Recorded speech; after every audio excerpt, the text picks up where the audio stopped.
Hi, everyone. This is Michael Condon representing the TooMedToo's Star Wars Network. We've got your fix. And this is episode number 31 of the Bacta tank. Oh, I think my camera's a little messed up here. But just before we get going, I'll just get the house cleaning out of the way. I guess that's what we call it.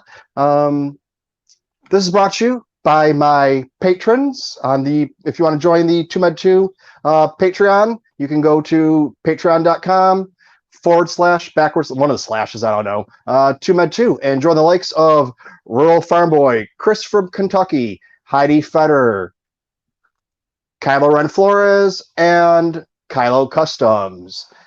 And starting next month, we'll have some tiers set up for you, so you might as well just wait until the 30th and see what those tiers are going to be looking like. For those of you that have been following me and know that I have been without a computer for 2 months, and I've been living off of doing everything with my cell phone.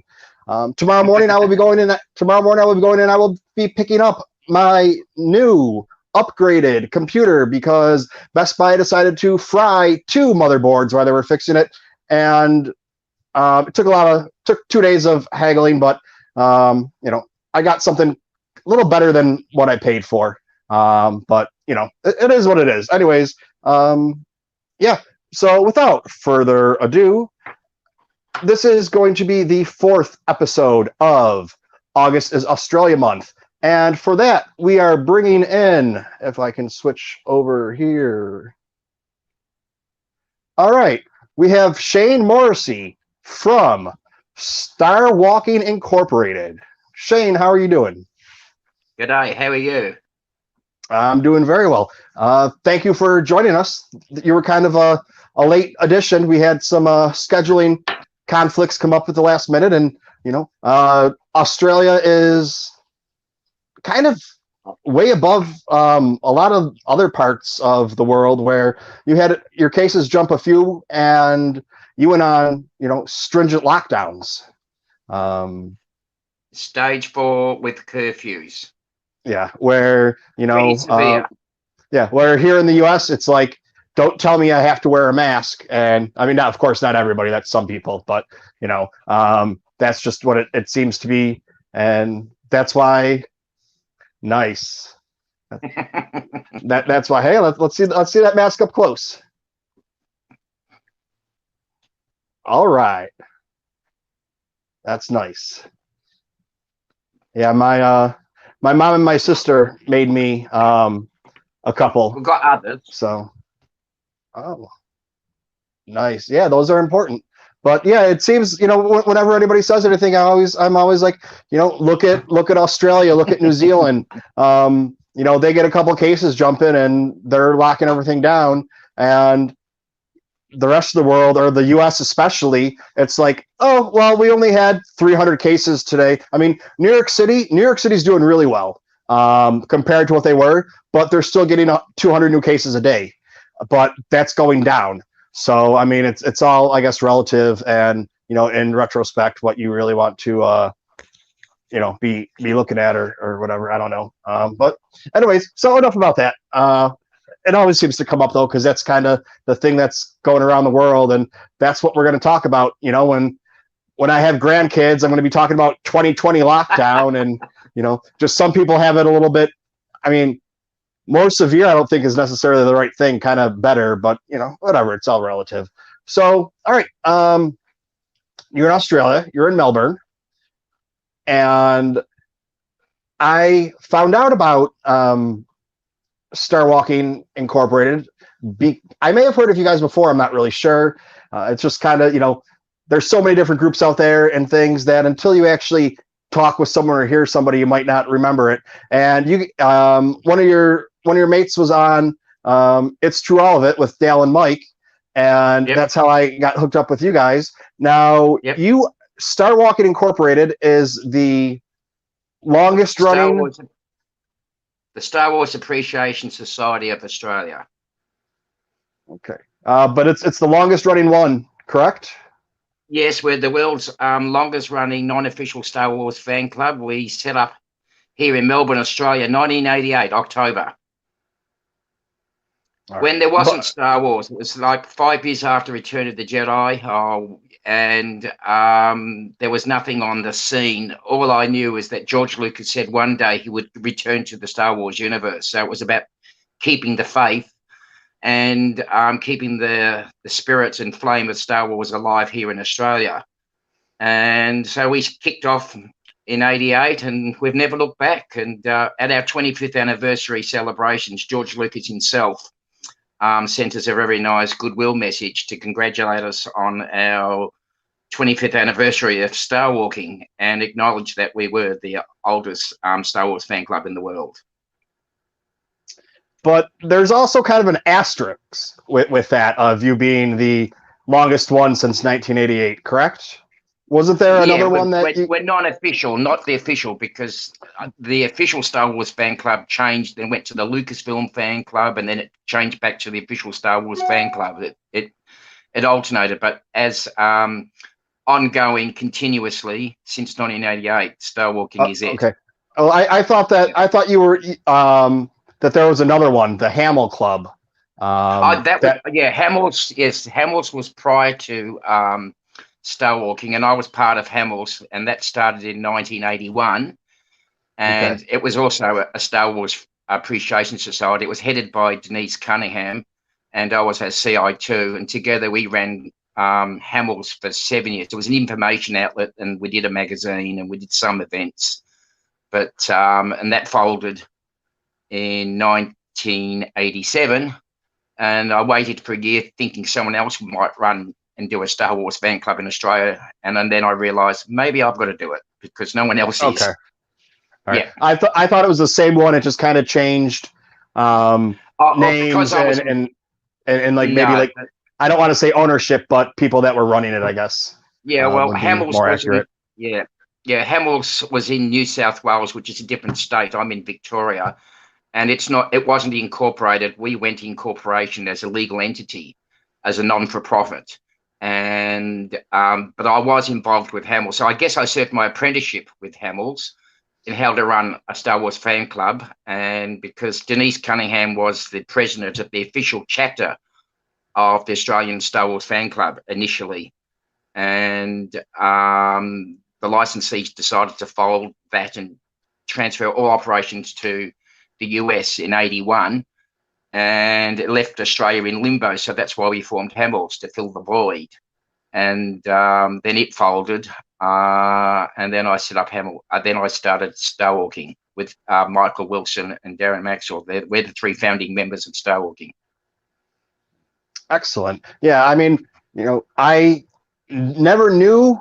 I knew all the stereotypical stuff about Australia, even recently, up until I made some friends from Australia because of Star Wars and learned that, they're just as fanatical about Star Wars and a lot of other things that people that grew up in the 80s, whether you were, born into the 80s or a teenager in the 80s, like all those things that, go along with nerdom, they're just as gung-ho as, well, I mean, we're sitting here talking about Space Wizards, 40 years afterwards and talking about Thundercats and Transformers and everything else. So I mean that's what it's nice that now that I'm an adult, it's okay to be a nerd. And I was one of those lucky ones that I was friends with everybody. I wouldn't win any popularity contests, but I was friends with everyone. And everybody knew I liked Star Wars, so it was never an issue. I hear the horror stories of some of our friends that they got picked on and they'd bring an action figure to school, and that's what they got called for the rest of their life. And, tormented that way, or couldn't wear the T-shirts, or, especially you have, even not so much today, but when the prequels came out, girls weren't allowed to like Star Wars. And, if a girl wore a Star Wars shirt, what's wrong with her? It must be her boyfriend's and everything. And it's great now that that's come, not completely full circle, but, for the most part, everybody's included now. Oh, that's very true. I mean, I can remember in the 80s, it wasn't really cool to be a Star Wars fan. You were looked on as a bit of a freak or something unusual or queer or strange. I guess it was more the advent of popular culture today, as it is with all the different franchises, and people give expression by dressing up in particular characters, or they go to celebration. And now it's cool. It's really hip to be a Star Wars fan or anything. It's quite okay now. People wear it as a badge of honor now, but once upon a time it was a look down a little bit and something a little bit odd and strange. But we worked through that here. Yeah, eventually it's like you got to put in, unfortunately, but eventually you put in the work, and finally, there's enough nerds out there that being a nerd isn't a bad thing. And then the ones that, were closet nerds and loved Star Wars but didn't want anybody to know, they no longer feel like, wait a second, I'm going to be ostracized because I like this and everything. But yeah, it's just, it's great, I think. So. Oh yeah, it's definitely gone a full circle. Yeah. And just because, so were you originally born in Australia? Yeah, I'm Sydney born, Australia born, yes. Okay. I saw Star Wars in 1977. We got it here 6 months after the US release, which was May 25th. We got it here in Australia, October in 1988, and I saw it on its first Saturday. And I got sucked into that galaxy far, far away, and I've never come back since. Yeah, I was so, like, my claim to fame is, and I didn't realize this till later on. So I was born in 78, in February. But if you go back 9 months before it was released, you already know where I'm going with it. I know where you're going. So you were in existence. I was as a little embryonic. I was conceived on the start of Star Wars. The funny thing is, I didn't realize, I never did the math and was, wait a second, that, it's not true, supposedly, or we don't know, but, I was in Buffalo. I live in New York City, but I was in Buffalo visiting my parents. That's where I was born and raised. And I asked my dad, I said, hey Dad, blah, blah, blah. And he said, I don't know, go ask your mother. And I said, Mom, she said, how would I know? And I was like, okay, it was back in the 70s, things were a little bit, people didn't pay Irish Catholic family, so 5 kids, they probably didn't really remember. It's not like, oh, we had 2 kids, we can tell you exactly the date and time. But anyway, something about my parents. Yeah. It's okay. It's just fun that way, I think to throw that around every now and then. But yeah, so I grew up, I never knew life without Star Wars, and yeah, always had the toys, or older brother and cousins had their toys and everything, and then I kind of I didn't grow out of Star Wars, but there was no Star Wars, and I didn't like reading, and I was I had like the young Star Wars books, but the novels and things like that, a lot of the Legends and EU, I didn't have that. But the 80s, for a kid that was around that time, I had Transformers coming out and G.I. Joe, Ninja Turtles, everything else too. But we all played together. My Ninja Turtles played with Darth Vader, and Starscream was playing with whoever. So it was just the big wars. We didn't just have Star Wars. We had multi-cultural factions, and I don't even know what the hell I'm talking about anymore. But so what's your cat's name? What's your cat's name? Does it have a Star Wars name? No, her name's Choo-Choo. And Choo-Choo. She keeps meowing. Yeah, Choo-Choo. Now she's down by the heater. This is Delilah. Okay. Hi, everybody. I'm Delilah. I'm a big Star Wars. Yeah. Come on. Here she is. You can see her there. There she is. Yeah. Yeah. Oh, hi, kitty cat. Nice to meet you. Yeah, she's my mate. That's my cat down under. Yeah.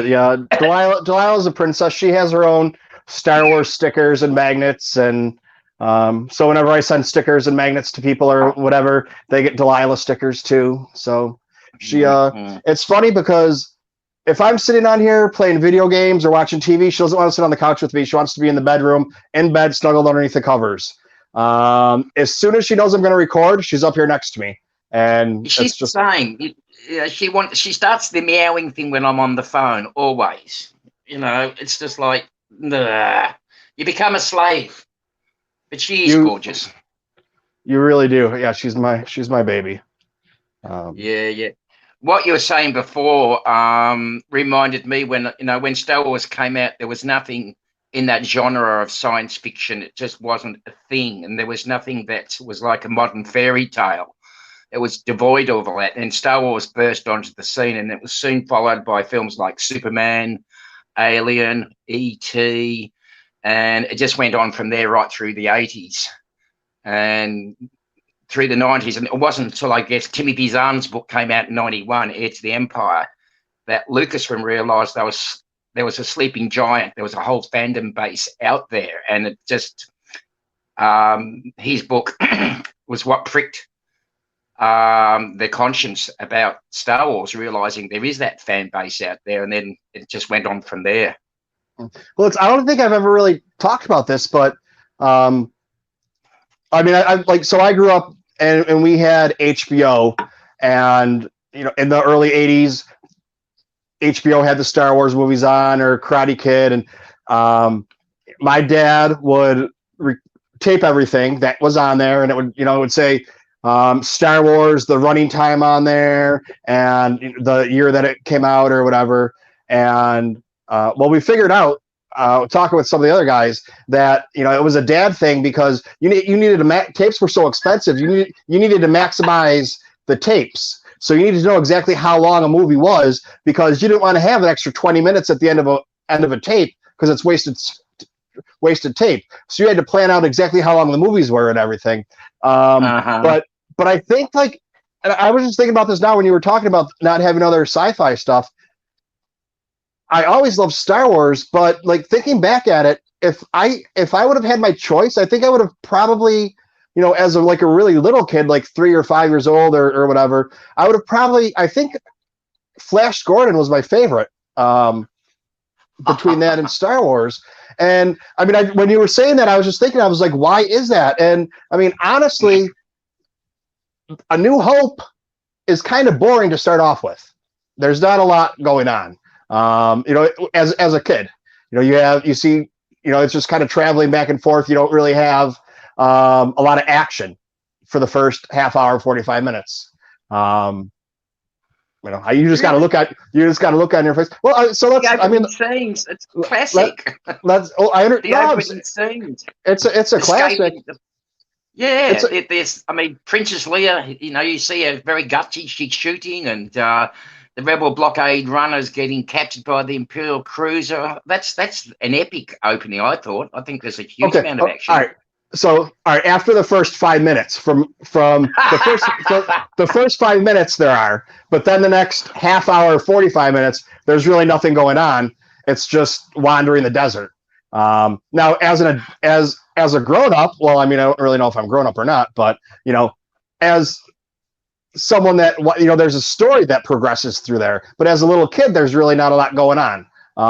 Whereas I think Flash Gordon is just kind of bigger and flashy, and I mean, completely gaudy and horrible compared to the cinematography and everything and the special effects. But I don't know. I just thought about that. This is just coming off the top of my head, and this is what we do here. But yeah, I mean, I don't know. A New Hope. This is going to get my Star Wars card taken away. I mean, A New Hope. You have the Tantive 4 scene, and then the R2 and C-3PO go down, and then it's really just talking for the next half hour, 45 minutes. I guess it's establishing characters, because you see the introduction of Luke Skywalker, Ben Kenobi, Han Solo, and then it takes off again. I think it was right for the times, and it was a movie, I guess, I was 19 years old when I saw Star Wars, almost 20, but a late 19-year-old. And, for me, it made such an impression on me. I was never the same since. Mm-hmm. It's a world that I fell into, and it was just, I guess it's a film that's been very fundamental for me personally, and it's really changed my life, and something for the better, and it's something that it's been a wonderful journey. Yeah. Oh, I mean, it is. It's amazing, and it's changed the world. Not just Yeah. people's lives, or there's some movies out there that people identify with or whatever, or franchises. But I mean, it's changed. It's changed the world. It's changed pop culture. It's changed other movies. I don't think that you could turn on. I don't think you could watch TV or movies, for a 24-hour period or whatever, amount of time, and not have references to Star Wars or Jedi or something along those lines. Now someone's going to Yeah. prove me wrong and be like, I did it for 2 days straight and anything. Well, shut up. But I mean, you know what I'm saying? It's like, Yeah. it's just it's such an influence. And then you have filmmakers now that George Lucas was Reference. Yeah. influenced, and you talk about the movies and things that influenced him, and you see those in his movies, and then you see filmmakers from today that were influenced by Star Wars. Whether it's like somebody like Kevin Smith, who doesn't do anything. Well, he didn't do anything Star Wars related to start off, but there was a lot of things in there, to even like The Mandalorian coming out, and now you have these people that are influenced by George Lucas making Star Wars now, and Oh yeah, it's like, yeah, that's right. and Yeah, you can contribute George Lucas as a pioneer on so many fronts because he was always interested in quality, and whether that be sound with THX, developing ILM to create his special effects, to create the vision that he had in his mind. And yeah, he started, it was because Star Wars was a phenomenon when it came out. It took the world by surprise and by storm, and there was nothing like it. I can remember crowds going around the block 3 times, queuing up to see Star Wars 3 weeks in advance. It was crazy. Yeah, and he revolutionized the whole film industry. And yeah, the great pioneer of our times is George Lucas. now what was it like? You were saying that you got it 6 months after the U.S. did, and that Yep, there would be people lined up, for around the block a couple of times. And yep. how long? How now? Star Wars, because it was Star Wars then. It wasn't A New Hope. It was still Star Wars. It And was just I'm one of Star those. Wars. Yeah, I don't. I'm one of those people. If you call it Star Wars, I know what you mean. If you call it A New Hope, I don't really care. It's not that big of a deal if it's renamed. Some people care. For me, it's kind of like the at. It's like whatever you want to call it. Sometimes it's easier to fit in conversation wise.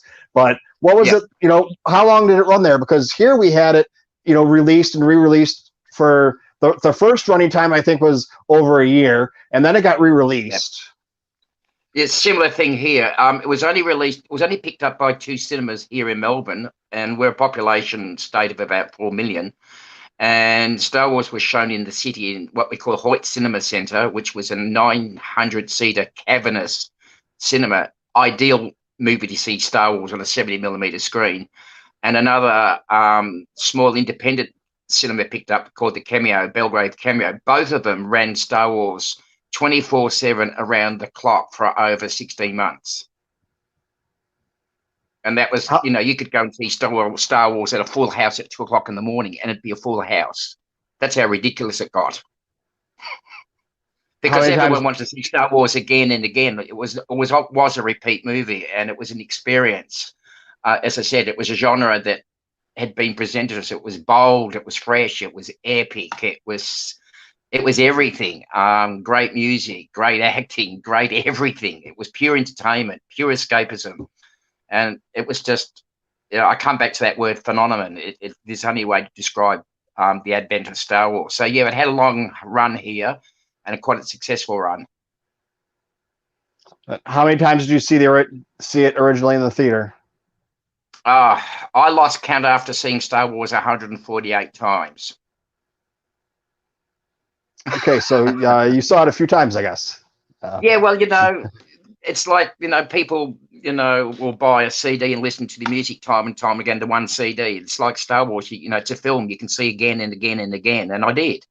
It was fun to go and see Star Wars, wag college and zip off and see Star Wars because we could. Yeah. Well, it's like, I mean, this isn't Star Wars related, but I remember growing up in it was probably I'm trying to think when I was going to movies by myself, like for late night movies. It's probably the late '80s, early '90s, and you'd still, if there was a movie coming out, like, that's what, if a movie came out on a Friday, it came out on a Friday at, whatever time, and you'd go and buy your tickets Friday morning because they'd be sold out. If the movie was at 11 o'clock, you'd go in the morning, buy your tickets, and then you'd go there at 9 o'clock and line up. Otherwise, if you were with a group of people, you want to make sure you can sit together. Yeah. If whatever. Now it's really not like that at all, just because there's so many movie theaters out there. And I mean, Yeah. just, Yeah. but that's why I'm just kind of making the correlation that, I'm guessing in Australia, there was even less theaters or less seats per capita, than when I was going to see movies or grow up, when it was around the same thing. Like for me, it was, I Yeah. think it would have been like, I don't even know what movies they would have been, but yeah, so it doesn't matter. It wasn't Star Wars. Shut up. Okay. Yeah, well, that's right. Well, Star Wars in '77 was in a quaint time. This was before technology, so you couldn't buy your tickets online because there was no internet. It just didn't exist. And it was released in the one cinema, Metropolitan Melbourne. And of course, when Empire Strikes Back came out, it was a completely different system then. It was across a lot of cinemas. You could go and see it at your leisure without waiting to book well in advance. It was released in more cinemas. Well, yeah, now it's, even if something, you buy your ticket online and it's sold out, as soon as they go on or whatever, but the next thing you know, another theater opens up and another theater opens up, and you check the day before and everything's sold out. But once you go to that movie theater, lo and behold, two more screens opened up, two more theaters opened up, because they just keep opening up. The more, the more people come, and it's for them. I mean, it makes sense, but yeah. But anyways, all right, I want to get back. I want to get back to this star walking. Tell me a little bit more about this star walking. Pitch me the Star Walk. I mean, anybody can join up anywhere around the world. Yeah, we're open. Yeah, it's only a whole $10 a year to join, and we're, as I said, we're the Star Wars Appreciation Society of Australia, and it's basically where fans share their love on common ground with others. And we have regular what we call Skyforce meetings, in which we host an afternoon of Star Wars activities. We'll have maybe guest speakers from time to time, people like Hugh Fleming. He's a Melbourne boy, artist. And we'll do different presentations, slideshows, videos. We'll talk about the latest, what's happening on. We'll have a merchandise auction. And then we'll have a break and we'll have some sort of panel. So, yeah, we've organised conventions over the years. We've had crew and cast members of Star Wars I've imported here to Australia. People like Kenny Baker twice, Jeremy Bullock twice, Dave Prowse twice, people from ILM, Don Bees, Nelson Hall. We've had other guests like Hugh Corshi from I just lost what movie he was from. The Phantom Menace, of course. And we've had, we've hosted conventions. We've had people like Steve Sansweet come across twice. So, we've been pretty active. We've done film premieres. We've done themed dinner dances. Like we might have done a celebration for Return of the Jedi, Empire Strikes Back, of course. They've all got 40th anniversaries coming up. So it's always kept us busy. So we've been active. And it's just a group of Star Wars fans sharing their love of Star Wars, and great friendships have been made over it. And we've just had a lot of fun over the years. And of course, we do operations in 2 states, and we're moving into our 3rd state now, which is Queensland. So New South Wales, we have Skyforce meetings regular, and in Melbourne, but not with COVID at the moment. And planning to open up and do meetings in Queensland. So we're pretty active, and we publish a publication, a newsletter, monthly. It's digitally sent to you. Hopefully it's informative and keeping you up to date with all current news and events, all things Star Wars. Yeah, so if you're watching this, there's a bunch of our friends. So a bunch of our friends are streaming right now too, on their shows. So there's usually some more people in here, or I'm in their streams. But today I think whoever's doing it on Monday night stream, it's going to be a lot of people doing the reruns and watching it later. But so if the couple people in the chat, or I actually so YouTube I only have a couple, but I have a bunch of people on either Twitch or Facebook watching. So it's like 2 cents a day. 2 cents a day. Go drop a membership to these guys. Maybe 2.5 cents, whatever it is. It's less than 3 cents a day. So. Oh, it's American dollars, so it's probably $8 American, $10 Australian. Oh, I think it's a lot less now too. You guys are getting killed. Yeah. But yeah, so I mean, so basically, 2 cents a day. If you got 15 cents in your pocket, that covers you for a week. So go give them a look. Go give them a look, and you can get hooked up with them. It's www.starwalking.net. There you go, and you can find them also through Twitter and through Facebook. Yeah. And we got a buddy stopping by here. We got my buddy Scotty. Scotty, how are you doing? Scotty's one of our unique individual friends. He's got a podcast, the Bombat Cast. They are they're big prequel fans, and they like Jar Jar Binks, which is great because it's just funny. So how Star Wars brings everybody together, and we got into Star Wars with the original trilogy, and then there's another generation or in between generation, whatever, that got in with the prequels, and then you have the next generation coming in with the sequel trilogy, and then you have people that don't even like Star Wars or didn't like Star Wars that are now coming into Star Wars because of the Mandalorian.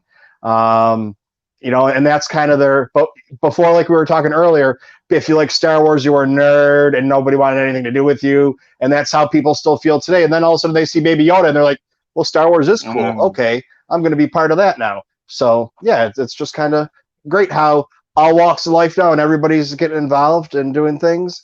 I don't even remember. I go on some tangents sometime, but anyways, yeah. That's okay. I adore the Mandalorian, and I despise Jar Jar Binks. One character I did not resonate with. I just don't know. I don't know what it is. I just don't like that character. But that's okay. I mean, it's nice to hate something in Star Wars, I suppose. Yeah, and just as long as you don't make your life talking about how much you hate Jar Jar, then it's okay. Yeah, I just don't like the character. I feel for the actor because I know he went through a bit of stick because there was this Jar Jar Binks backlash, which is probably unfair. But yeah, George says, not everything works. He says, oh, well, that works, that doesn't. He's philosophical, so it is what it is. But I mean, that's the whole thing, and that's one of the things I always talk about. Canon's canon. There's nothing you can do about it. It's there. Yep.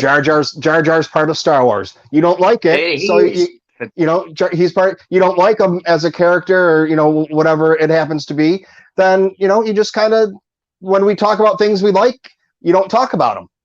If we're talking about things we like, why would you bring up something? And I'm not saying that you do this, but I'm saying if we're talking about things we like, why would you bring up, well, I don't like this? Well, that's kind of defeats the purpose of liking things.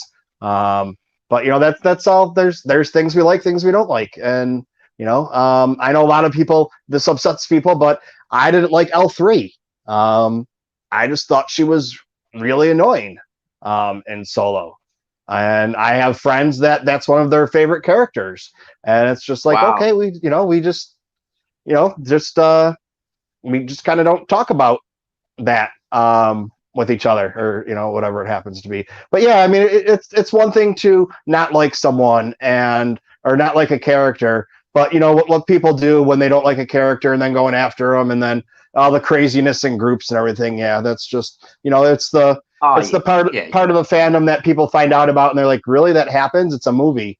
And it's like, well, yeah, I know, Exactly, kind of, exactly. It's what George Lucas always say. It's only a movie, guys. It's only a movie. and I But know, it's a like, movie that we got sucked into and, yeah, adore. I mean, it's, there's probably 99.9 I like of Star Wars. And I think, yeah, Jar Jar Binks is probably my only sore point with the whole saga. But, that's okay. and then, yeah, I mean, I said who, and it's not that like I even don't really dislike L3 where I'm going to turn it off or be like, oh, but yeah, I was on somebody's podcast where they were interviewing me and they said, okay, who's your least favorite character? And I had to sit there and think about it because it's like I don't really have a least favorite character. Like who is there out there? Then I was like, oh, okay, that's who I guess it is. And then all my friends ragged on me about, well, not all my friends, but a couple of them ragged on me like, oh, we're not your friends anymore, or but it's all if you can do it like that, it's all in fun.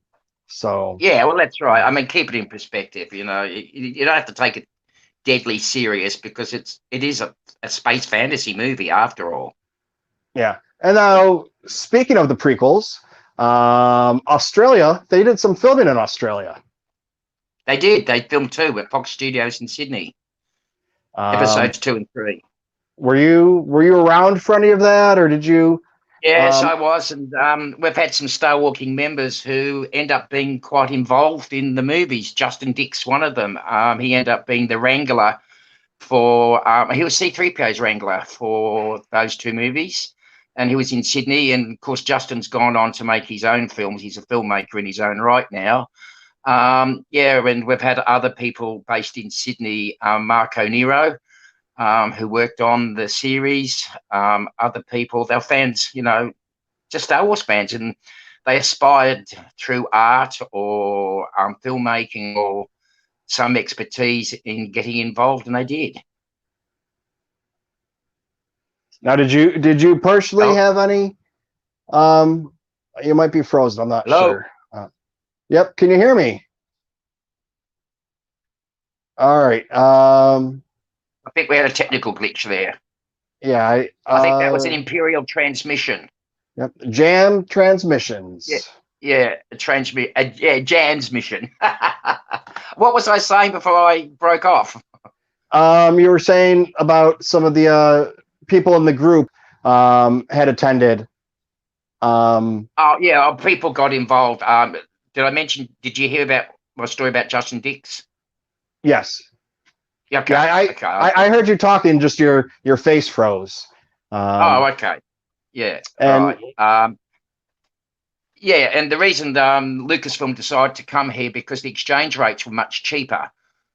We were at about 70 cents or less to the US dollar. So 100 million US is like 140 million Australian. So you can get more bang for your buck. So that's why they came to Fox Studios. we And have because, we have Sydney's a great. Melissa Quinton on here. I'm not sure if you're acquainted with her or not, but she said that she got to go to the set of episode 2 for Star Walking.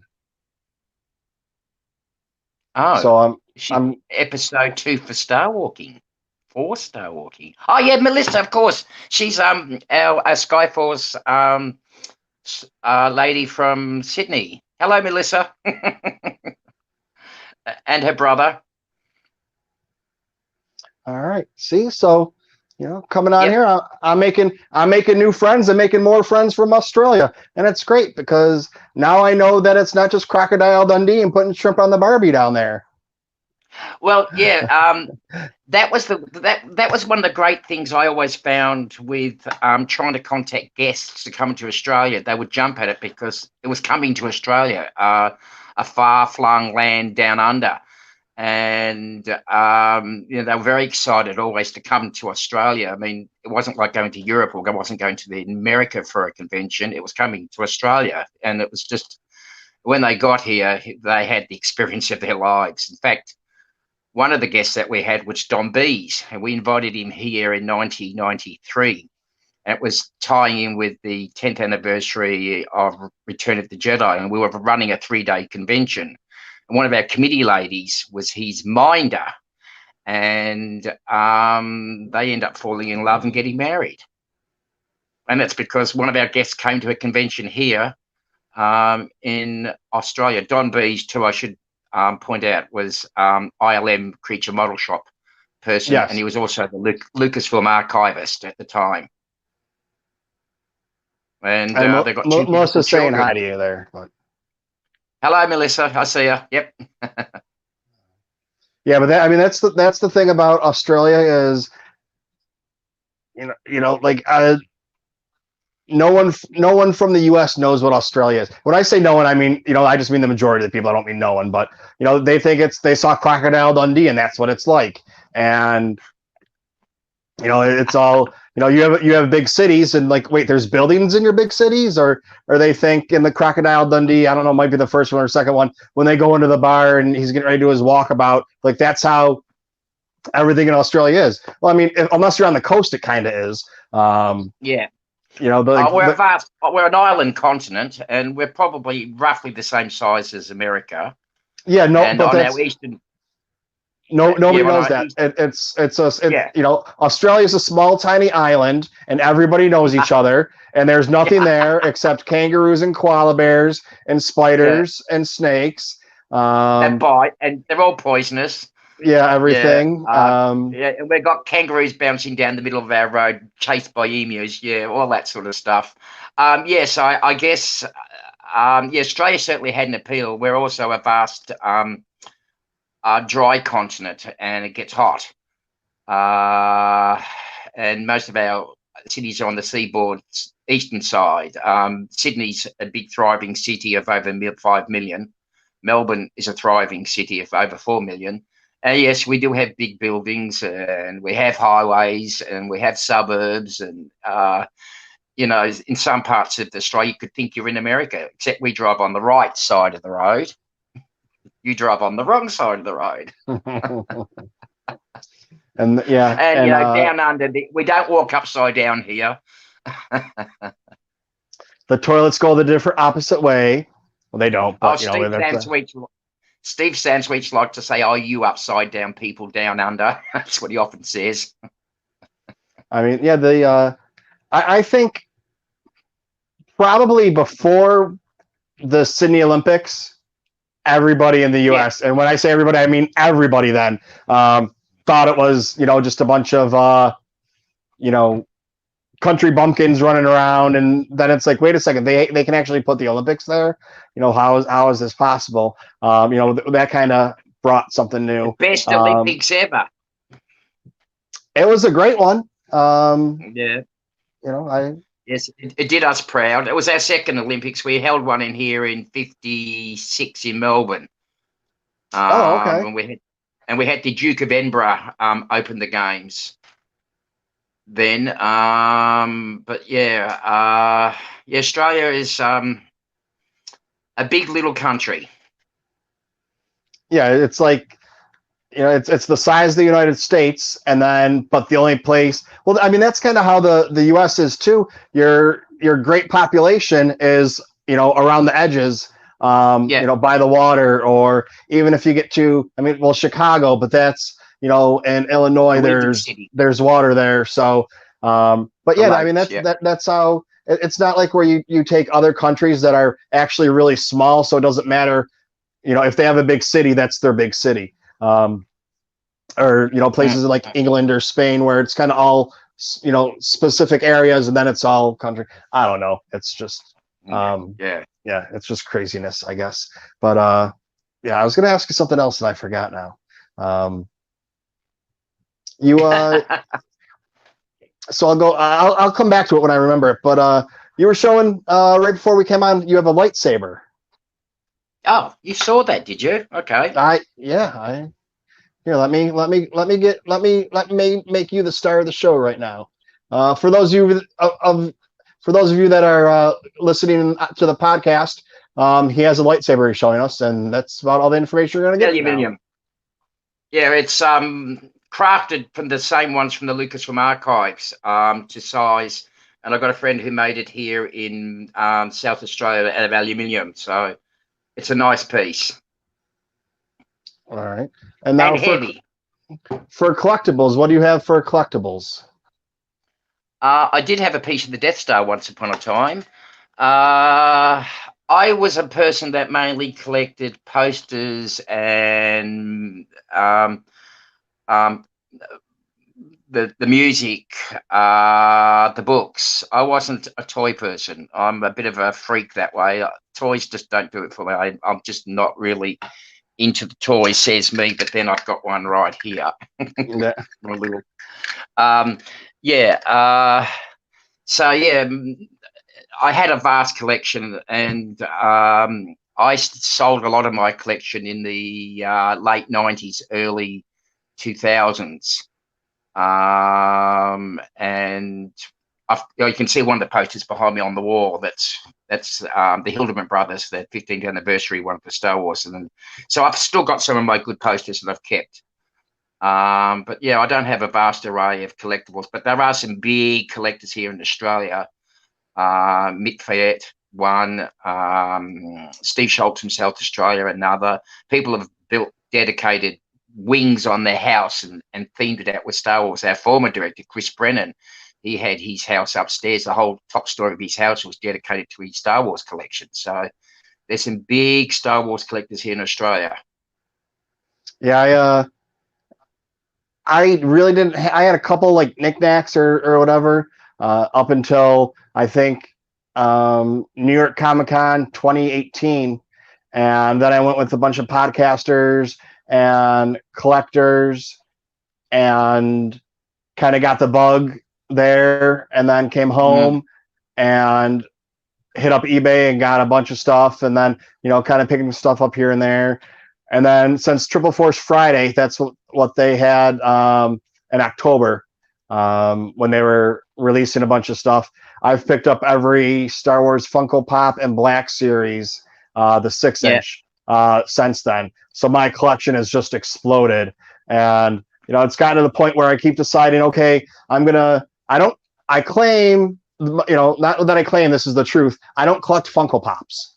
I just acquire Star Wars merchandise, and some of them happen to be Funko Pops. I collect books, and I collect Black Series, but not the Funko Pops. And I actually have a sticker made up once I get my computer back that we talked about a little bit, and I get my TeePublic store set up. That's my first one. It's I do not collect Funko Pops, and it's me being pushed by TooMedToo's, the 2-1B droid, and he's in a wheelbarrow full overflowing with Funko Pops. So yeah, but yeah, I have if I'll post a picture onto Facebook. I haven't got redone the bookcase in a while. I have a bunch of books that haven't gone in there, but I have about 200 Star Wars books, and they're not legends or novels or anything like that. They're all visual guides and making of and art books, and I've kept those, and you even getting into like the war of Star Wars, or the military aspect of Star Wars, and philosophy and science and everything along those lines. And we got a couple more people coming in here. Spencer, thanks for stopping by. And the Nerf Herder podcast, they actually, so after I do like the interview or the live chat part, I always open some stuff up. yeah, sure. And so it's always what's in the box and whatever. And so I've actually been doing this. So I started the channel right before Solo came out, and I did it for about a year, and then I just burnt myself out because I was trying to do it myself and trying to do too much. I didn't know what I was doing. I was like, I'm going to be a talk show, and then I'm going to be breaking news, and I'm going to be this, and then I'm going to be that. And I started doing this one series, and it was to do like a 3 to 5 minute video was taking me about 4 to 6 hours a day and researching and doing it, because I was doing it every day because it was a daily post.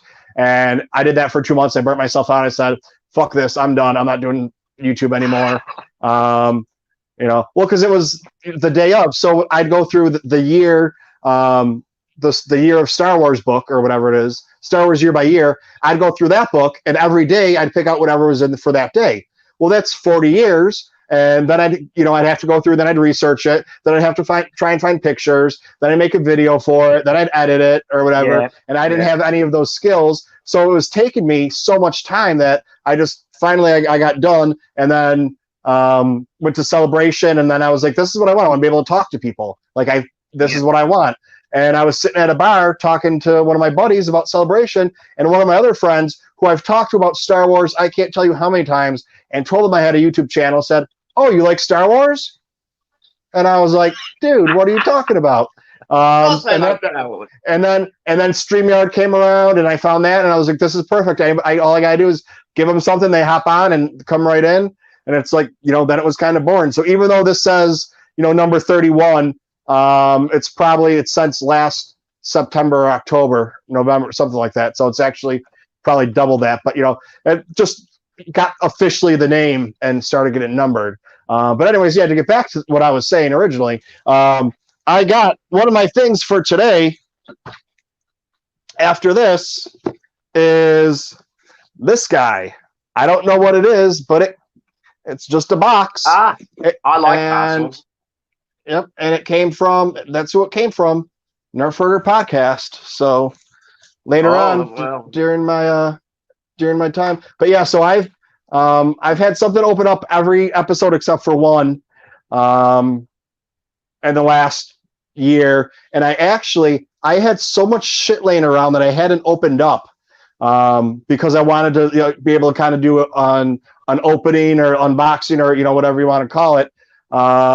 That I was able to do an advent calendar. It was the advent calendar of Star Wars, and every day, instead of you're supposed to open up the the door and then take a piece of candy for the kid or whatever. Instead, I opened up something, but they were like boxes. They were like books and toys and everything. So yeah, I had a bunch of stuff laying around. But yeah, so I'll pop that open later on for the what's in the box segment. And that's going to be courtesy of. Actually, I have two things. One's a box from them, and then another one's an envelope from another podcaster sent me something else. So I love stickers, and it's like I just recently sent out TooMedToo's, so it's a medical droid. I call them stim packs. I sent out stim packs to all my Patreons, and then some of the people that have helped out the channel, with art or other things or technical. Sent those out, and now I'm going to be sending out a bunch more envelopes with stickers or magnets or whatever to just other podcasting friends that we have. Yeah, we've got the same here in Star Walk, and we've got nice little key rings that we send out to our members and other people.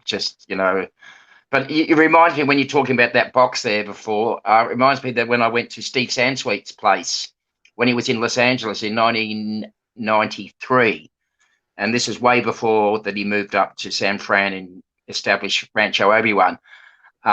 He was a substantial collector even in those days, and he had all these boxes and parcels and envelopes, and he asked us to help him open them. So we spent probably an hour, and this was daily mail he was getting in.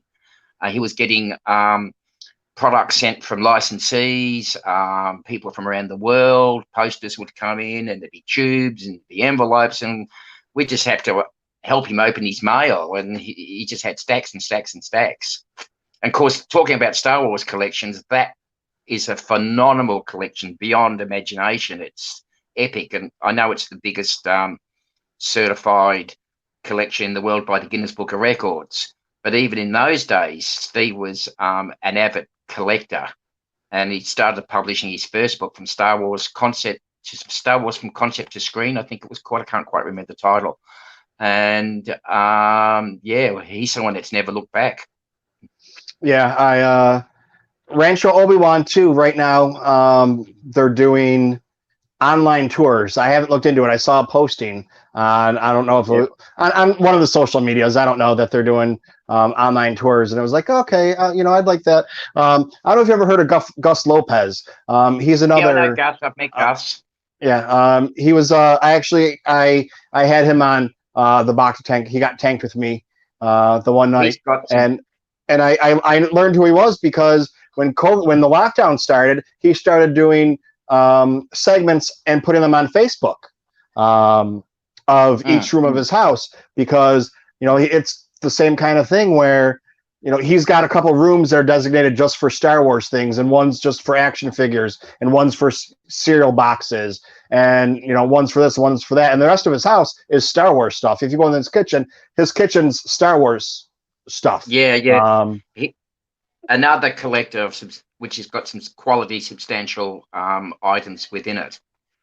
Yeah, I met Gus at Steve Sansweet's place, because those days we're talking about the rocket firing action figure of Boba Fett. And there was Asian copies, and people trying to certify that this was the one, because it's worth a lot of money, and you'd have to try and sort out which was the fake and which was the real thing, and that was even then.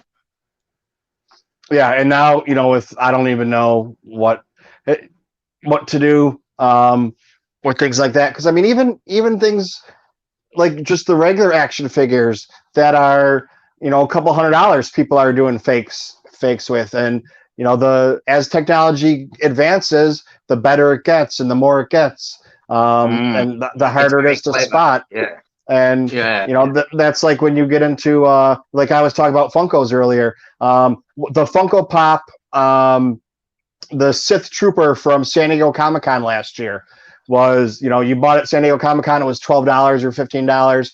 It was instantly $100 and some on the secondary market as soon as that's what they were going for. And I said, you know what, I'm not going to pay that much for it. I'm going to wait for the price to go down. And the price kind of stayed around the same for a while, and then all of a sudden it just skyrocketed. And now you find them anywhere between $1,200 and $2,000, and it's not even a year old yet. But what people are doing is you can buy a regular one and get stickers made that say San Diego Comic-Con and put those on there. And you can't tell, the figure inside is the same.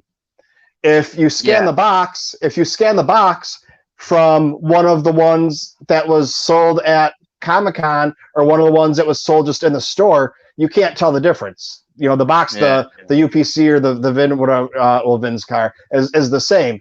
So like I have one from when I went to New York Comic-Con this past year. The Funko line, it's kind of like a lottery, and you mark which ones you want or whatever. And I didn't win the lottery. And my number one Funko that I wanted was the Mandalorian one, but he has two pistols that he's holding on this. Well, I'm just up like this, but holding to the side. And that one, I think you could only get that at New York Comic-Con or other cons afterwards. But if you scan it, it shows up. I got mine for free, actually. Funko sent me one. I don't know why or how I got it, but I got it and I'm happy with it. But the New York Comic-Con one is $500. And if you would have bought it at just one of the other cons or whatever, it's like $350. But the stickers are the same, and the only way you can tell the difference, I mean, you really can't. The stickers are the same, so it's kind of like you got to take somebody from their work. Like, where did you buy it? Did you buy it here or there? Otherwise, the stickers are the same and the code's the same. But if I tell you where it's from, that changes the price. So things are just things are crazy then, and that's why I talk about not getting any more Black Series, not getting any more Funkos, and then all of a sudden, or selling them and going to collect like the vintage line, or like the original, and then they come out with new ones and they kind of bring me back in. But I was like, but what do you do then? Like, I'm afraid if I'm going to buy a $3,000 piece of plastic, because that's what the vinyl cake Jawa. It's like, it's bootleg. Yeah, so those ones, some of like the more expensive ones, you really do need to pay and have them certified, or actually buy them certified, which puts more money onto them. But it's like, if you're going to be spending that much, I just don't know. Yeah, that's true because you've got to watch out for the scammers and the bootlegs of the world. Often the actors of the movies decry the fact that people are using their signature and trying to get in big bucks, saying signed by Mark Hamill, and it wasn't.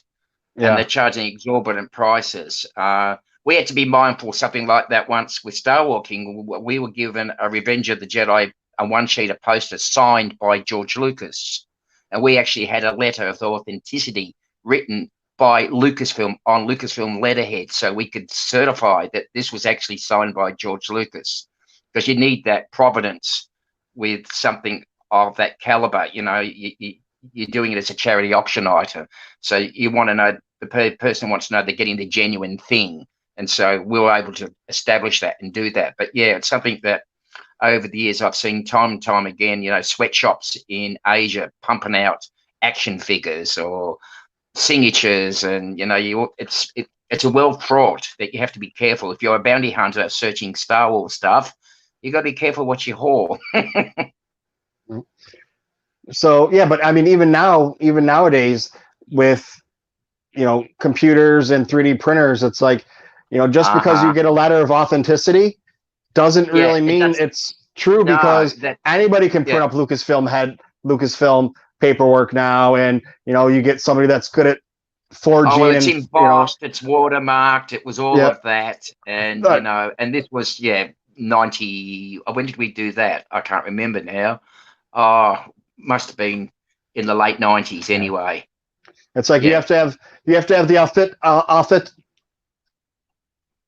What the hell word am I trying to think of? Yeah, in so many, because Don B's had to build a special crate out of wood to send the poster because it was framed and signed. So it got here. It got to Australia quite safely. So and you could see the postmark from Skywalker Ranch, the post office there, and onto us. So yeah, but you have to go to those extremes sometimes to make something authentic. But yeah. Yeah, that's just what I'm worried about if I get into, the expensive stuff.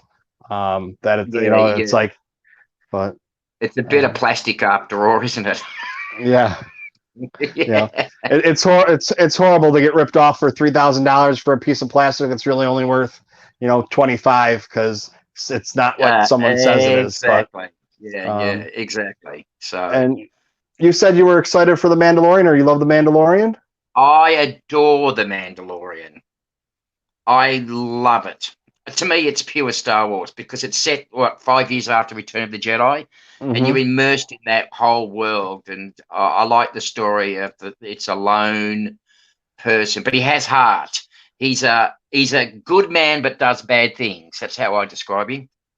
Yeah, I mean, he ended up this affinity that he's got with Baby Yoda. You can see that he cares for it, and he's fearful for his welfare, and that comes across. And yet, you don't see the man's face, but he can convey expression and feeling, and I think that's a mark of a good actor because it comes through that helmet, and you only see him unmasked once in the whole series. But he is a man of mystery, and now you get to see his story. You can see where his parents put him in the ditch thing and they cover him up because it's in the middle of a whole gunfight going on. It's crazy, and he gets saved by a Mandalorian, and the story then unfolds, and it's a gripping story, and just that whole world that they're in is just adorable. And then, are you into speculation or the rumors or anything much, or? I go there sometimes. I think that's fun to speculate. Yeah. Because we have the rumors. Well, we should be getting a Mandalorian season 2 trailer anytime now. There was rumors that it was going to be during the NBA playoffs this past weekend, and other people say no, it's going to be next week when we were supposed to have Celebration. But I mean, if they were going to have Celebration, it would make sense to drop it then, because I don't that's the other thing too. I don't think anybody really needs to see the Mandalorian season 2 trailer to get into the Mandalorian. You're either into it already or you're not. This is just kind of, hey, just so you know, we're coming out in a month. Mark your calendars. We'll be back out in a month. But it's not really like it's going to be bringing new people in. I mean, maybe I could be wrong, but I think, everybody already has been hit with you know, Baby Yoda, the Mandalorian. You know, like I said, my girlfriend and I have never watched a Star Wars movie together up until a couple months ago. We watched Solo, and I got her to watch a couple episodes of The Mandalorian. She loves Baby Yoda. I got her a Baby Yoda pillow pal for her birthday, and even though she doesn't like Star Wars, but she loves it because it's Baby Yoda. Who wouldn't like it? But now, like, what do you? It's a confusing term. It's a confusing term, Baby Yoda, because it's not Yoda as a baby. It's the species of Yoda. It's a baby species of whatever Yoda species is. And that's something that I don't think George Lucas has defined, the species of Yoda. What race are they? But it's self-evident that this baby is exceptional. He's got force powers, and he's demonstrating that. And he even saves his life at one stage, and also puts a big one-horn dragony thing stuck up in the air. So and I've had to explain that to several people. It's not Yoda as a baby. It's a generic term called Baby Yoda, for want of a better name, because we don't know how else to describe him, I suppose. Yeah, that's what you know. My girlfriend not knowing anything about it, I had to explain to her that it's not Baby Yoda because she didn't know, and she didn't even know what the Mandalorian was. She thought the Mandalorian was for before she watched it. She thought the Mandalorian was their spaceship that something was on. She thought it was that it was just the Mandalorian was the name of the spaceship, like the Millennium Falcon, and it was just a show about people on a spaceship or whatever.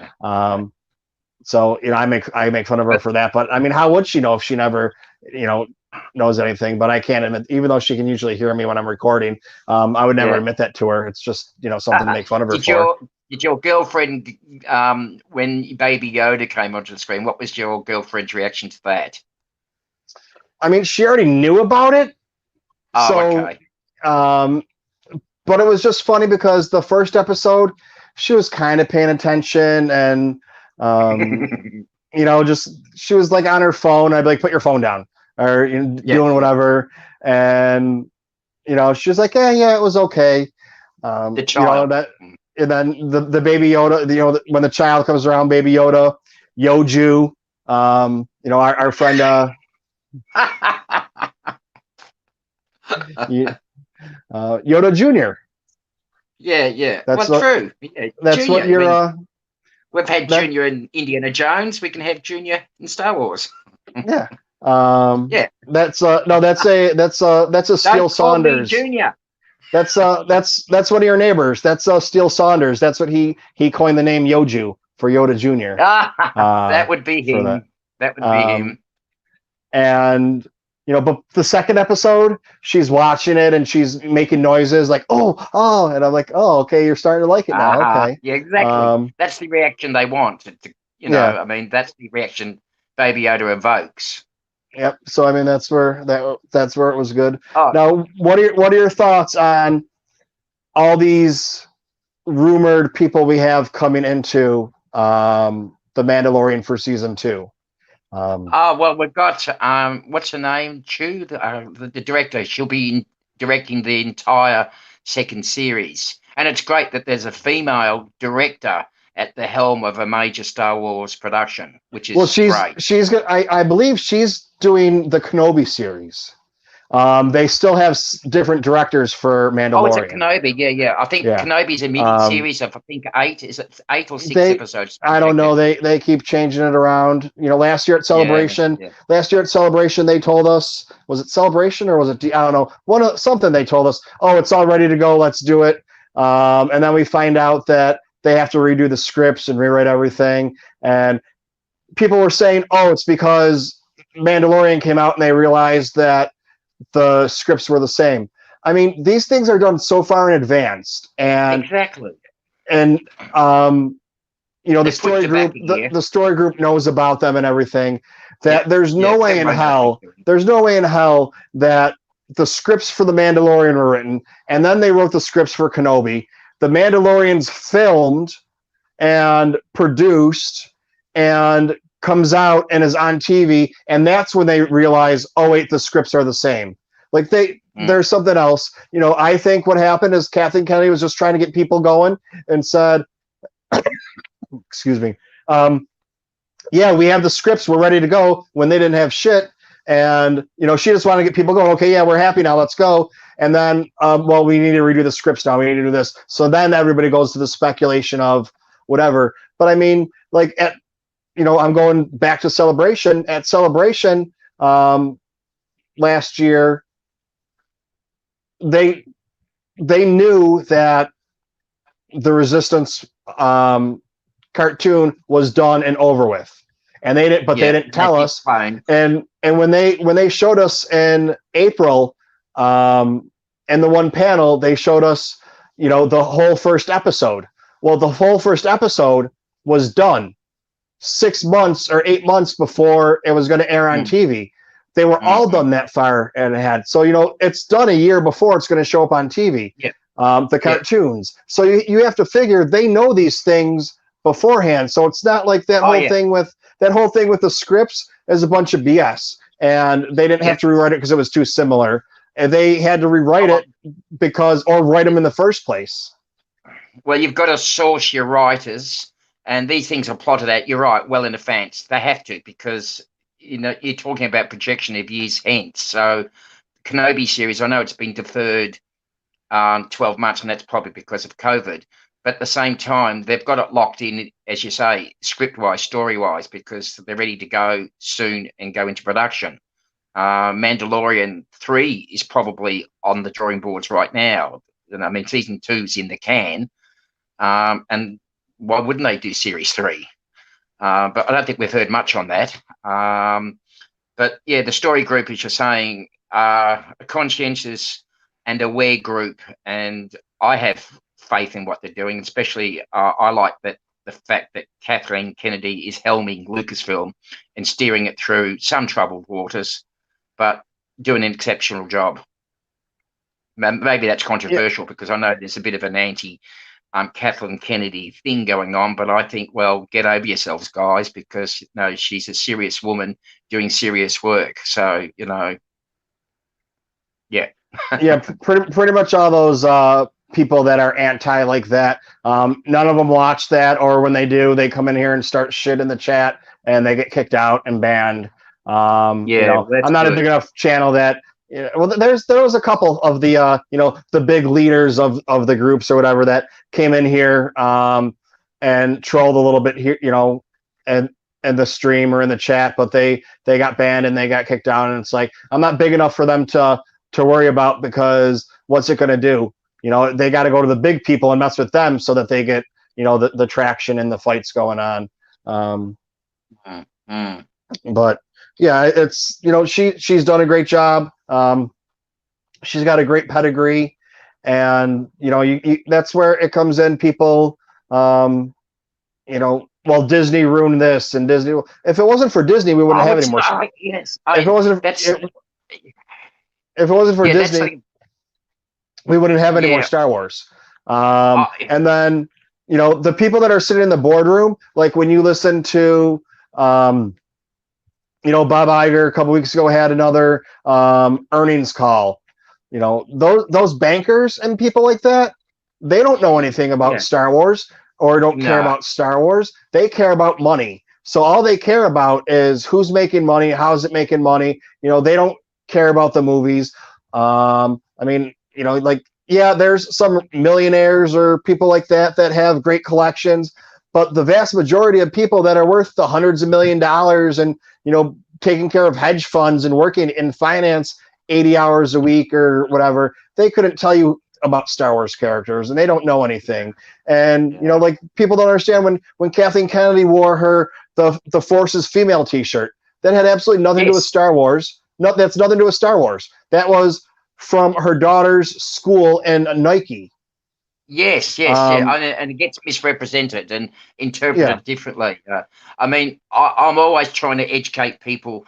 People are saying Disney's done this and Disney's done that, and I think, no, it's called Lucasfilm. It's a Lucasfilm production. It's Lucasfilm at arm's length from Disney, as far as creative control and story treatment.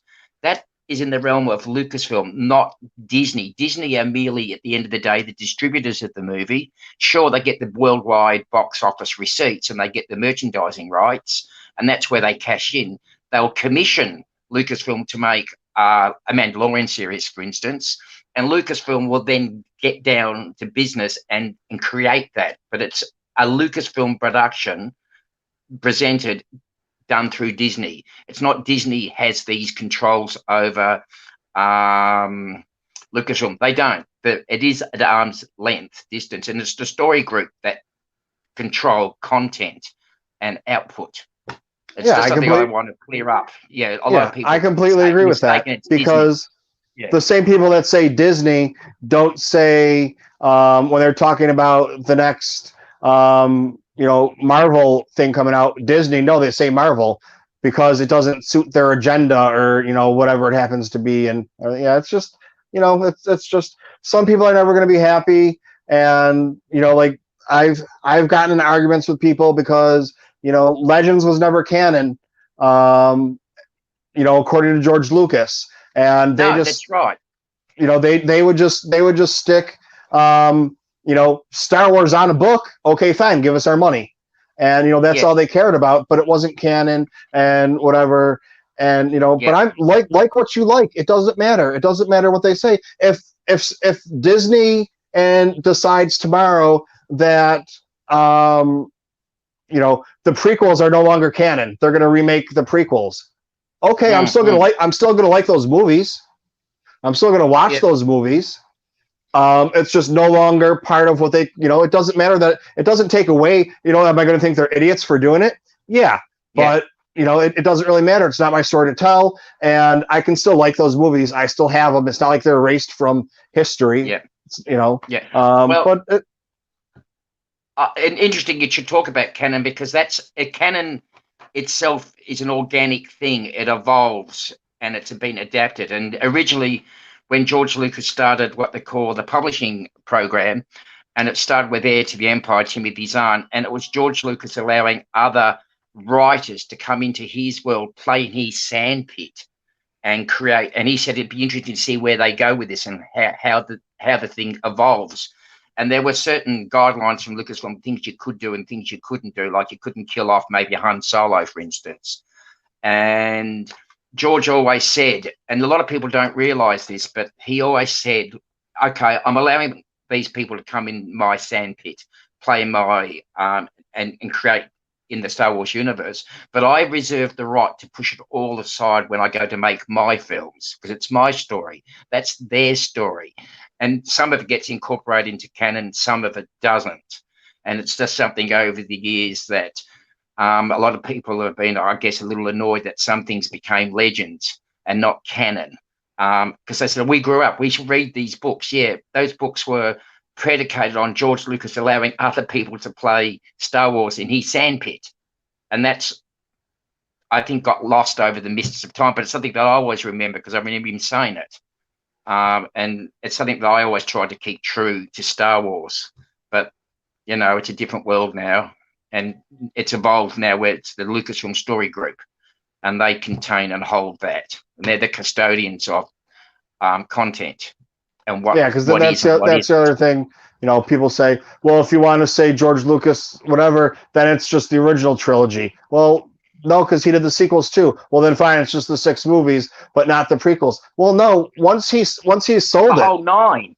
That's all his story. Yeah. Once he's sold it, he, like it or not, he no longer has a say on what's canon. That's why if they go back and they say, episodes 1 and 3 are no longer canon, like originally they were, but they're not anymore. And that's what people don't understand. When you sell your car, it's not your car anymore. You don't get to say what kind of gas gets put in the tank anymore. It's not yours anymore. Exactly. Yeah. But people don't understand that, and it's just for whatever. And me, I'm just like, whoever owns it says it. And they said it, and then it was sold, and they still said the same things, but they added some more stuff to it. But I mean, it makes sense. And then I don't know. I don't want to sit here and talk about this because half of them are idiots, anyways. And I attended the first Star Wars Summit at Skywalker Ranch in '94, and it was a 3-day get together with all the licensees and Lucasfilm. and Howard Rothman started proceedings. He was vice president of Lucasfilm at the time, and Lynn Hale, the publishing person, and she said, then, what's canon, what's not, and what was canon were the novelizations of Star Wars, the films that George Lucas made, the CD radio plays of Star Wars Empire and Jedi, and there wasn't much more that was considered canon. Everything else was extraneous, and because they opened up, other authors and comics and trading cards came into play, and then they announced they were doing the special editions, and working on those, and yeah, it just went from there. Yeah, and it's just like what you like, but it's canon's basically just, in my eyes, history or a set of rules, or this is what it is, Yeah, and then guidelines, and then you and I, it's canon that this happened, and then you and I can sit there and talk about our interpretations of whether we liked it or not, or why we think it happened, or the history behind it, the science behind it, what we think is going to happen because of it. What we think what we would have liked to see differently, or whatever. But yeah, the whole not my canon, not my Luke Skywalker, this person deserved better. They're characters. They don't deserve anything. They're not real life people. You have to be able to separate, fact from fiction. Yeah, basically. And people can't do that. Now, if you want to say I don't like what they did with Luke Skywalker's character or whatever, you can say that. That's fine. But exactly, it's fine. Yeah. But you can't say not my Luke Skywalker, because it is. It's canon. But that's the way I feel about it. Yeah. Well, it's it can be a controversial subject if you really want to get deep into it. But yeah. Oh yeah, people get nuts on it, and Twitter can go crazy. And I'm one of those people that sometimes when I'm bored, I'll entertain the idiots on Twitter, and sometimes it gets me in a heap of trouble. But yeah, well, it's great to be passionate about it, but I've always held it's not my movie, it's Lucasfilm's movie, so go with the flow. Yeah, exactly. And there's a lot of things. Like it all. I mean, you may not like it, but it is what it is. It's a crate. Yep. like with you and Jar Jar Binks, or that's right. I mean, I wasn't a big fan of Jar Jar Binks, but that's me. And but and then like with this last movie with Tross, there's some things I didn't like in the movie. There were some things that I didn't like the way that they were executed, or I think if they would have done them differently, it would have been better. And we've had conversations about it, but I'm not starting petitions and hashtags and whatever. Like I think basically what the main problem was with this last movie is that it needed to be like the Marvel Endgame 2-parter, or it needed to be like a 6-hour movie. They tried to put what needed to be for storytelling wise a 6-hour movie into 2 hours, and it just didn't work. You have the different authors or different directors or writers or everything. I just think that with what they had to try and put everything into 2 hours, they did a great job. But that doesn't mean I think the movie was great. There's a big difference. But I have some friends that love the movie, and I call them the normal people. Get upset with me because I call them the normal people. Normal people that aren't sitting here talking for an hour and a half about Star Wars and aren't in the chat watching Star Wars, or like my dad. My dad's seen every one of the Star Wars movies, and if they're on TV, he'll put them on or whatever. But he's never gone to the movie theater twice to see them. And I asked him what he thought about. I went. It was in February around my birthday. I went to Buffalo, and I went to go see the movie with him. And I asked him afterwards what he thought about it. He said it was good. I liked it. And I started asking him I started asking him the questions that us people or some of the people nitpick about, and he was just like, it's a Star Wars movie. What do you want? And it's like his big complaint about Star Wars is there's no sound in space. It's a Star Wars universe, different physics in Star Wars universe. No, I know, but that's what my that's my point. His problem, like, if I made him pick a problem with the movie, and that's what it was. Not that the Emperor came back, or after he was already dead, or that Darth Maul's already died twice, or just other Star Wars things that like or cut in half and lived. Yeah, like that you could actually have an argument about. Like he's just like, oh, it's Star Wars. Okay, fine. Who cares? Well, why is the Emperor back? Because they told me he's back. It's Star Wars. Okay, because fine. I can. Yeah, because that's what it is. And I mean, George Lucas says that. I was just watching it the other day about the Emperor. He called it, he's the devil, he's Satan, and he's the theme that's right through all the Star Wars movies is the Emperor, because he does work in the shadows in the background, and it became self-evident with the Phantom Menace and onwards. And yeah. Yeah, I mean, it's you can nitpick about anything, but overall, it's like, I don't know. I just talk about happy stuff. So we have a lot of rumors coming on though for the Mandalorian that the characters we're supposed to be getting in there. I don't think it's going to be an issue because like it's rumored that Ahsoka's in there. Now these aren't confirmed, but it's actors pretty much saying they're in it without saying because they can't. But we have Ahsoka supposedly in there, and Sabine, and Rex. Tamara Morrison is in the movie or is in the show. We just don't know what he's doing. We got Boba Fett. We have Boba Fett supposedly coming back. Exactly. Yes. I think it's, and I'm just basing it off of how they did it with the first one or the first season, that if they have any continuity or anything similar to it, that it's going to be amazing, and it's not going to be like a guest star of the week or whatever, because we don't even know we could have flashbacks in there, or if we have Ahsoka, Rex, Sabine, whoever, they could all be in one episode. Yeah, I mean, but they could all be in one episode. Yep. And I guess the trailer might give us a sneak peek on some of that. Yeah, hopefully. Maybe. And then the other thing is, maybe they're not even really that much in it. It's setting up for, the rumored Rebels 2 cartoon, or an Ahsoka live action, or the next live action series that Lucasfilm knows what it is, the story group knows what it is, but it might be 2 or 3 years before we get it. But it's COVID also messed up a lot of things, but it's also setting that up, that, and after Cassian and after Kenobi, we're gonna get it with something else. And then there's also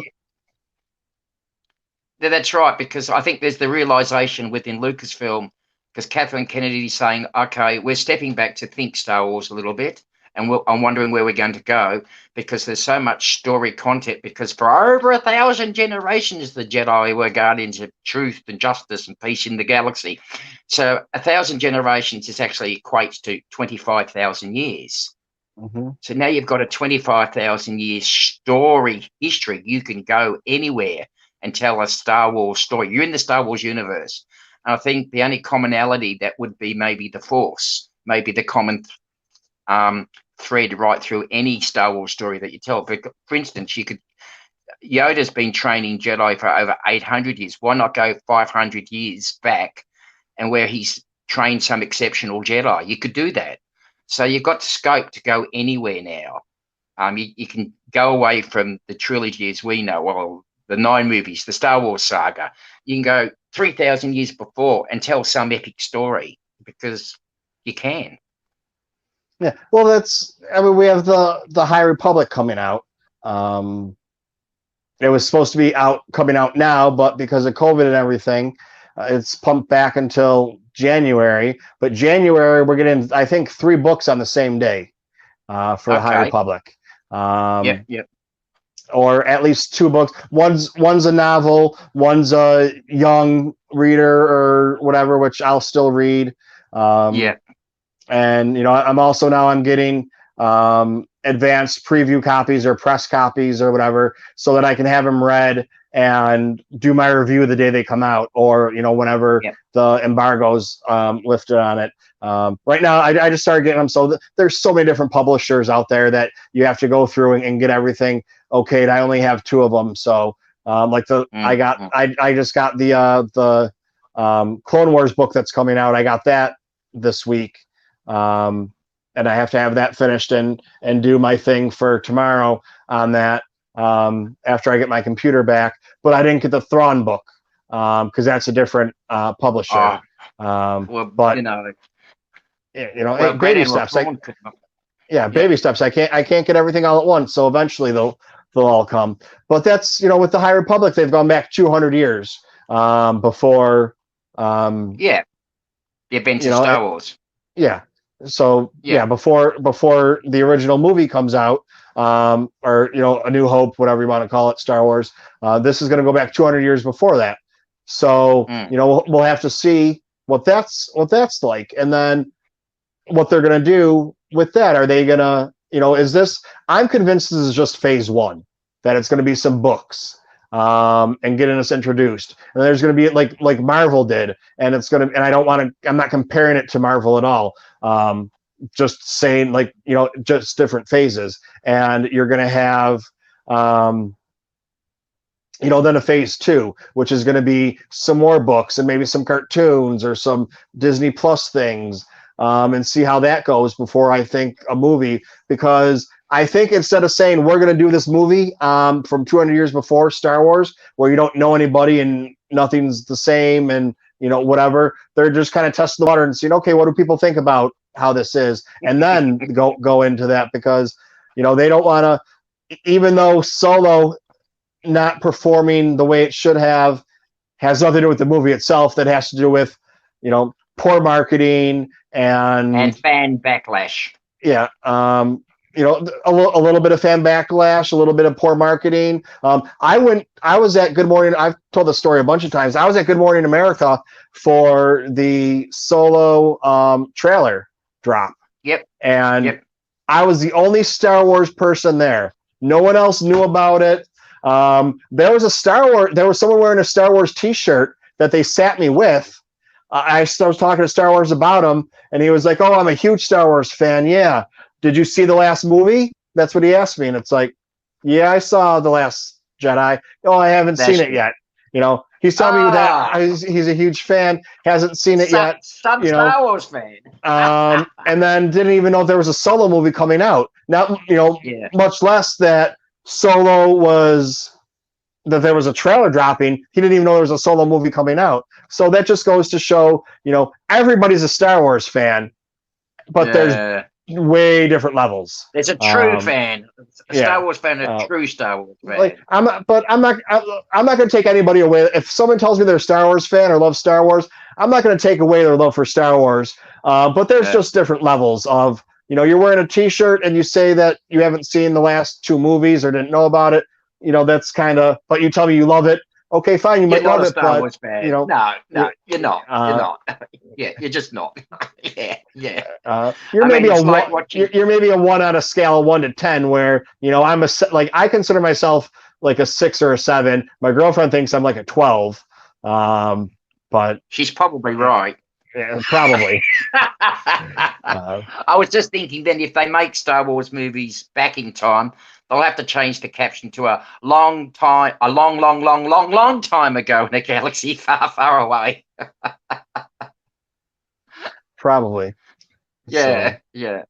I know it's interesting to speculate, and it's fun because I've heard rumors too that Grand Admiral Thrawn might make a presence in live action somewhere. I don't know. It's just something that's been brooded about. There's so many rumors going on right now, and then it's the back and forth of people leaking things and not leaking things, and people getting upset with them. And well, if you would just let Disney or Lucasfilm do their thing, you wouldn't have to leak. And it's like, well, no, because they're not giving us anything, or they're giving us stuff telling us that we have a Kenobi series, the script's all written and it's amazing, and then it turns out that they're telling slapstick. us, they have to redo them. Yeah. Well, why are you redoing them? So I mean, parting of the way, a creative parting of the ways. Yeah. So I mean, that's just that. There's definitely something amiss or something that's not right with the marketing aspect, and what they're letting out and how they're telling us things. I think that comes back to Lucasfilm taking. Sorry. They're either not telling us enough, or anything, or they're telling us too much and it's not true. Just trying to, just trying to say, okay, we know you guys want to hear something, so we're going to tell you, and or they tell us everything, and like every movie company or production company or whatever you want to call them hires somebody to make a movie and then fires them, or gets a script and then doesn't like it and has it rewritten. But when they come out and tell us, it's like the gospel truth. And then as soon as something changes on it, as fans as a whole, they don't know what they're doing. Why are they doing this? And it's like, that happens all the time. It does. So it's a production company after all. I mean, creative differences. And Kathleen Kennedy said, well, with the guys who are doing Solo, they'll go in a different direction in which we want and anticipate. And they'll go into more slapstick. And I guess that, to me, I probably think was a good call. It was probably demeaning Star Wars to a point, because there is slapstick, but it's not heavy. That's not its intent. It's more meant to be enjoyment and escapism, and be true to the ethos of Star Wars, I guess. So, yeah, I guess it's just comes with the territory that you're going to time have differences and creative differences, and that's just what happens. All right. So before we call it quits for the day, is there anything else you want to tell us about Star Wars, or anything that we didn't touch upon that you wanted to let us know about? Oh gosh, I'm not privy to anything inside it. I guess not. Well, I didn't mean any inside information. Is there anything going? I mean, it's hard right now with COVID. I was going to say, is there anything going on with the Star Walking? But there's really, it's COVID time, so there's. Yeah, well, we would have done something to recognise The Empire Strikes Back, being 40. We would have planned some maybe dinner dance or banquet or something. I'm not too sure, but because of COVID, we're really for 2020. I think we're just going to write it off. There's nothing much we can do, and we'll be back in force in 2021 doing our thing. We're talking about maybe doing a convention maybe next year or the year after. That's on the drawing board. It's something that we're just discussing. Nothing concrete at this stage. We'll call it Force 5 because we've done Force 1, 2, and 3, and 4. Yeah, it's a little hard to say anything else at the moment. Oh, the important thing that before you go, we need to ask. If they ever did a celebration in Australia, yes, would it be in Melbourne or would it be in Sydney? I think it would be in Sydney. I think it would be Sydney because the Powerhouse Museum hosted 2 Star Wars exhibitions. I helped bring the first one about with Catherine Doherty. She was the curator for the museum in Sydney. And she went over to Lucasfilm and pitched and was successful in bringing the Star Wars exhibition here to Australia. So I think because they've filmed 2 Star Wars films here, I think Sydney would be the city to host it. Yeah, it's a question that every once in a while I'll get the Australians going on, and the Sydney people say Sydney, the Melbourne people say Melbourne, and then they fight over where they would have it, and the logistics of it, and who has the better food, who has the better culture. So it has nothing to do with Star Wars. It's just kind of it's just a pissing war on whatever they where they live. Well, there's three major cities: Brisbane, Sydney, and Melbourne, that each could host it and host it in their own right for different reasons. Sydney, I think, is a beautiful city. It's a bay. It's all surrounded by a bay. It's just a magnificent weather, location. So if I'm a betting man, I'd be placing it on Sydney. I would prefer it Melbourne because I'm Melbourne based, but I think it'll be in Sydney. And we have a message from Melissa. Star Walking is holding a live mini meeting this Sunday at 1 p.m. on Facebook. It's what we do regularly now. We're doing virtual meetings now via Facebook. And we've done a series of them for this month because for Australia, it's our 40th anniversary of Star Wars for The Empire Strikes Back. And yeah, so this is what we do now. Instead of having our normal social club meetings where we're face to face, now we're doing it Facebook to Facebook. All right. Yeah. So go find them on Facebook. And over here in New York City, it would be Saturday at 11 p.m. at night. When they're on. Or if you're in California, it would be 9 p.m. I guess. Where you're on summertime too, don't you? Do what they call daylight savings? Yeah, we're the same as you're always not always, but you're 14 hours ahead of us. But we do the same thing forward and back, the same as you do. I believe. And then it's within a few hours. Like that's like New York City is Greenwich Mean -4 right now. Yes, but our winter time is -5 because we changed the clocks. Just like London right now is Greenwich Mean +1, but in the winter they're Greenwich Mean. They're the same. So it kind of I once I started trying to figure this stuff out, and actually where it made a difference when you're trying to schedule things and whatever. I always have to look and double check and make sure.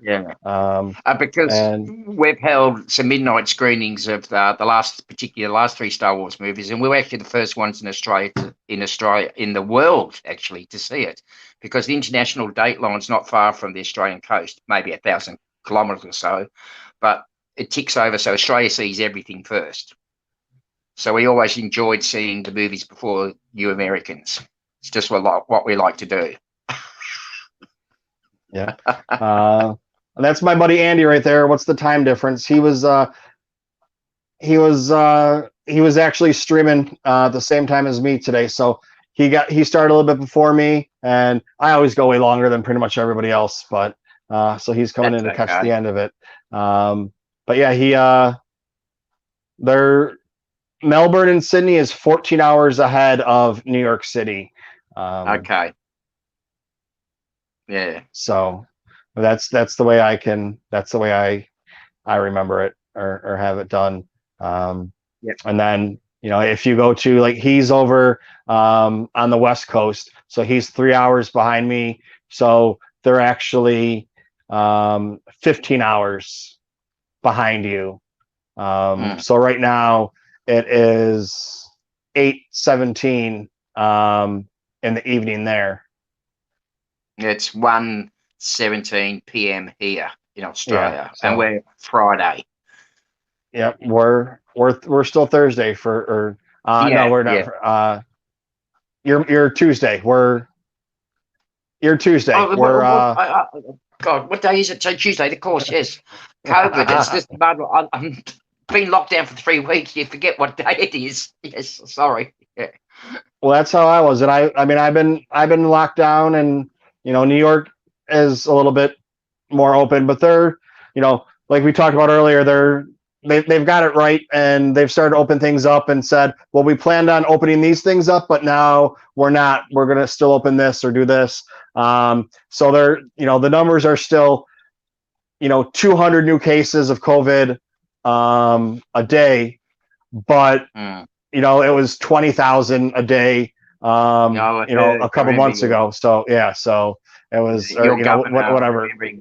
I remember your governor talking about ventilators. Well, that's a whole other politics thing where, exactly. Everybody says what a great job he did, but a couple of years ago he had the option to buy ventilators and store them, but decided to instead of doing that, to add on $5 to every welfare recipient's monthly check.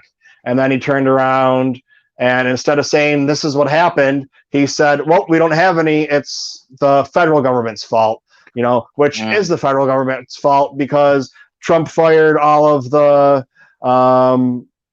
infection people, whatever. So I mean, it's nobody's free of sin with this. Everybody made mistakes. Everybody, if they would have done things differently, it would have been different. So it's not going to get into I don't want to get into a politics thing about it, because, Trump did bad shit. He did good shit. Whether it was before or after this happened, the same with the governor in New York. He's done some really good things for it. He's done some really bad things for it. But yeah, it's just, we'll get out of it eventually. It could have been a lot sooner, or a lot better, but I mean, it's where as just normal folks like you and I, we're not up there making the decisions. There's nothing we can do about it. And, it's all second guessing, and they should have done this, they should have done that. And, I mean, who really knows? No, that's right. Maybe we need to be the emperor's hand. Maybe you can you can be the emperor, and I can be your Sith ruler. And we'll have our own Senate, Imperial Senate. That would work. Get the and we're Star Wars. We know how to fight with each other as much as anybody else. So just be like, that's right. Where's Darth Maul when you need him? You got the Republicans and Democrats in power. You got the Sith and well, you can have the old Republicans and the Jedi. You got the and the Grey Sisters. You got the I love Star Wars fans and the I hate Star Wars fans. So prequel and non-prequel. It could go on. The anti-Jar Jars. That you're the leader of that group. Oh, okay. Titular head. Okay. But I don't hate him. I just dislike him. Okay, sorry. Yeah. Oh no, it's all good. But I want to thank you very much for stopping by. My pleasure. Thanks for now. I have Melissa. I have a new Star Wars friend. I have Melissa. That I wouldn't have known before if you weren't on here. She's a life member of Star Walking too. And I'll be checking out Star Walking. And even though I'm not in Australia, I can still be a member. All it takes me is two American penny. All it takes is 2 American pennies a day, and I will be part of the longest running unofficial 2 pence Star Wars fan club. Yeah. The longest running unofficial Star Wars fan club in the galactic world. Yes. Yeah. Feel free to stop by anytime, and the chat's always open. The chat's always open, and then afterwards I invite people to come on and talk if they want to. Whatever. So whenever you have a Tuesday afternoon free, for you and all of your friends too, stop by and hang out in the chat, and we'll have a good time. Anytime. Been most enjoyable. Thank you very much. All right, Shane, thank you very much, and thank you once again for stepping in last minute, because people got to go get jobs and shit. And I know. I can work from home, so I'm good. Yeah. All right, sir. Thank you very much. It was a pleasure meeting you. Likewise. And may the All force right. be with you. May the force be with you always. Okay. Cheers. All right, everybody. So that was our new friend Shane from Star Walking Incorporated. And let's see if I can get this to work now. I was having some problems with it the other day.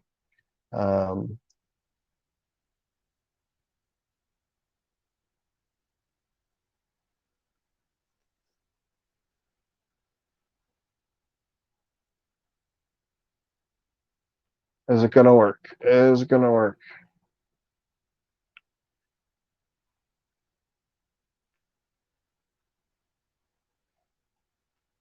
No, it's not working. No, it's not working.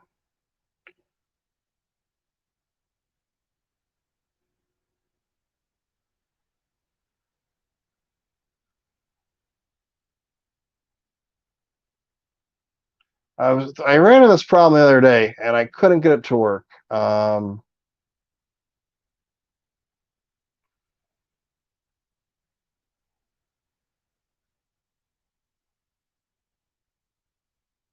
Okay, well, all right. I got to post a letter.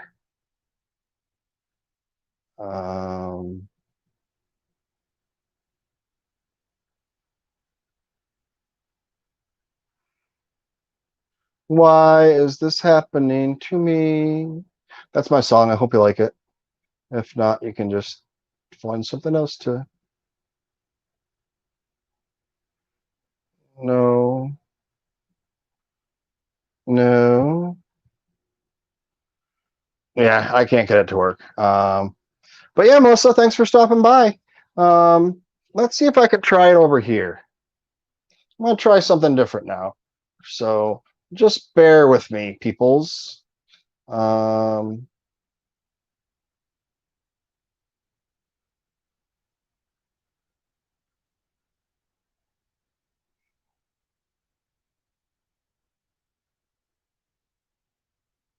oh, I forgot to say it. So, never mind. Never mind. All right, we try it this way now.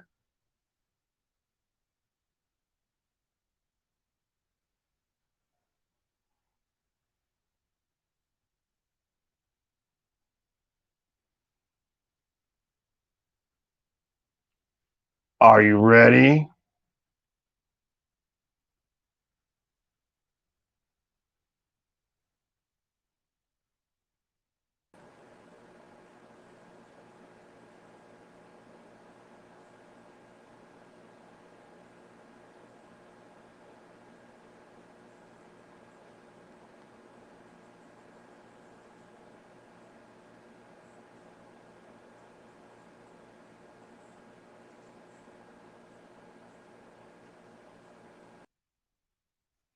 All right. Whoa. Hello, Luke. I am your father.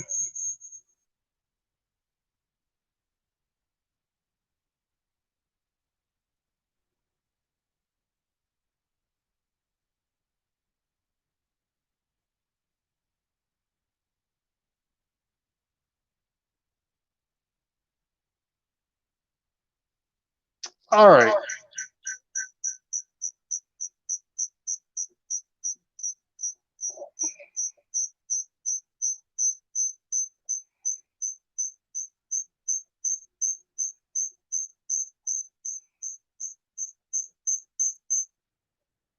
Okay, that should be it now. I got it fixed up. Um, wow, guys, just think after tomorrow, we won't have to deal with this shit anymore. Um, because we will have a computer and it's going to be decked out all perfect, running great and super. So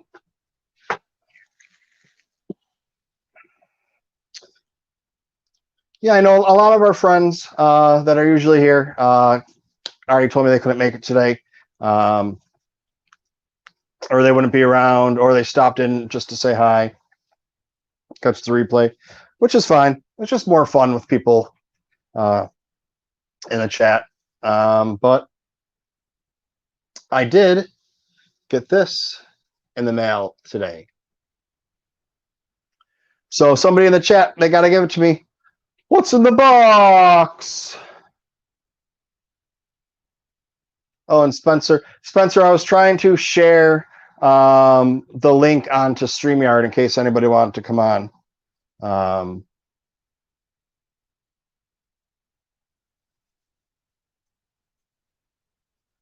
And talk any Star Wars or do anything or whatever. But all right, so let's see. I need something. You got? I can't even talk right now. Somebody's got to give it to me. What's in the box? There we go. There we go. All right, so here we go.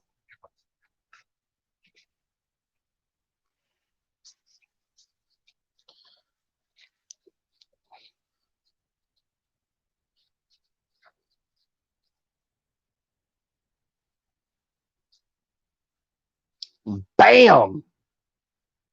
We got some stickers. It's always what's in the box. It doesn't matter what it is, box, bag, envelope, whatever. We got some stickers from Force of Light. And the funny thing is, I save, like, they gave me a nice card with it. I feel bad now because I don't give cards. Like when I sent out my stim pack, I sent everything out, and I was just like, here you go. I threw some stickers in there and some other stuff.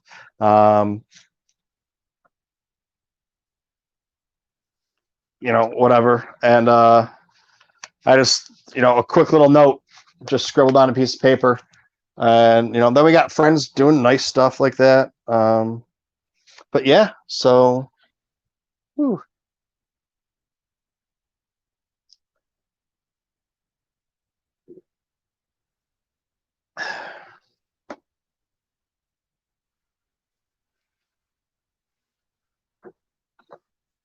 We got this right here. Right here. Ooh. Ooh. Do you guys see this? Spencer, can you see it?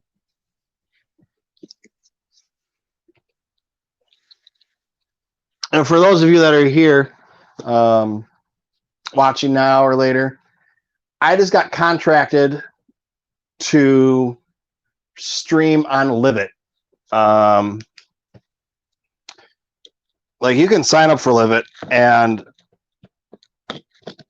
like, you could stream right away, but no one's gonna know that you're streaming. No one can find you. Like, it doesn't show up or notify anybody unless you're contracted. It's their way of kind of keeping quality control. And Live's just like Instagram Live. So I'm having a lot of trouble with this box, so I think I might just destroy it.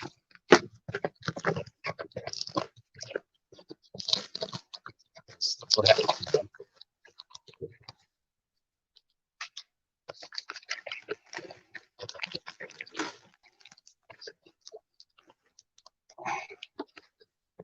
Now I gotta try this way.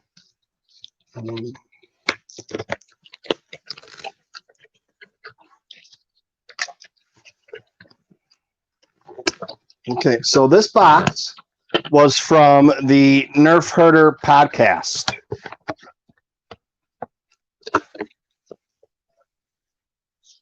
Okay. And a nice little note from them too. And that's the one thing I don't have. I have stickers. I have a bunch of stickers. I mean, for myself. I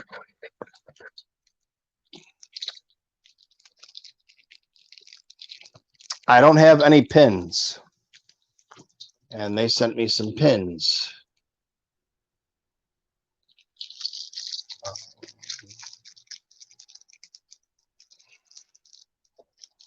They sent me some more pins and a couple stickers.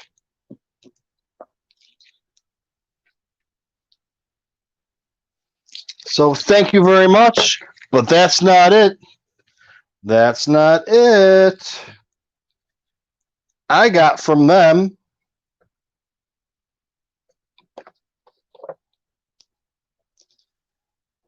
a Sith Jet Trooper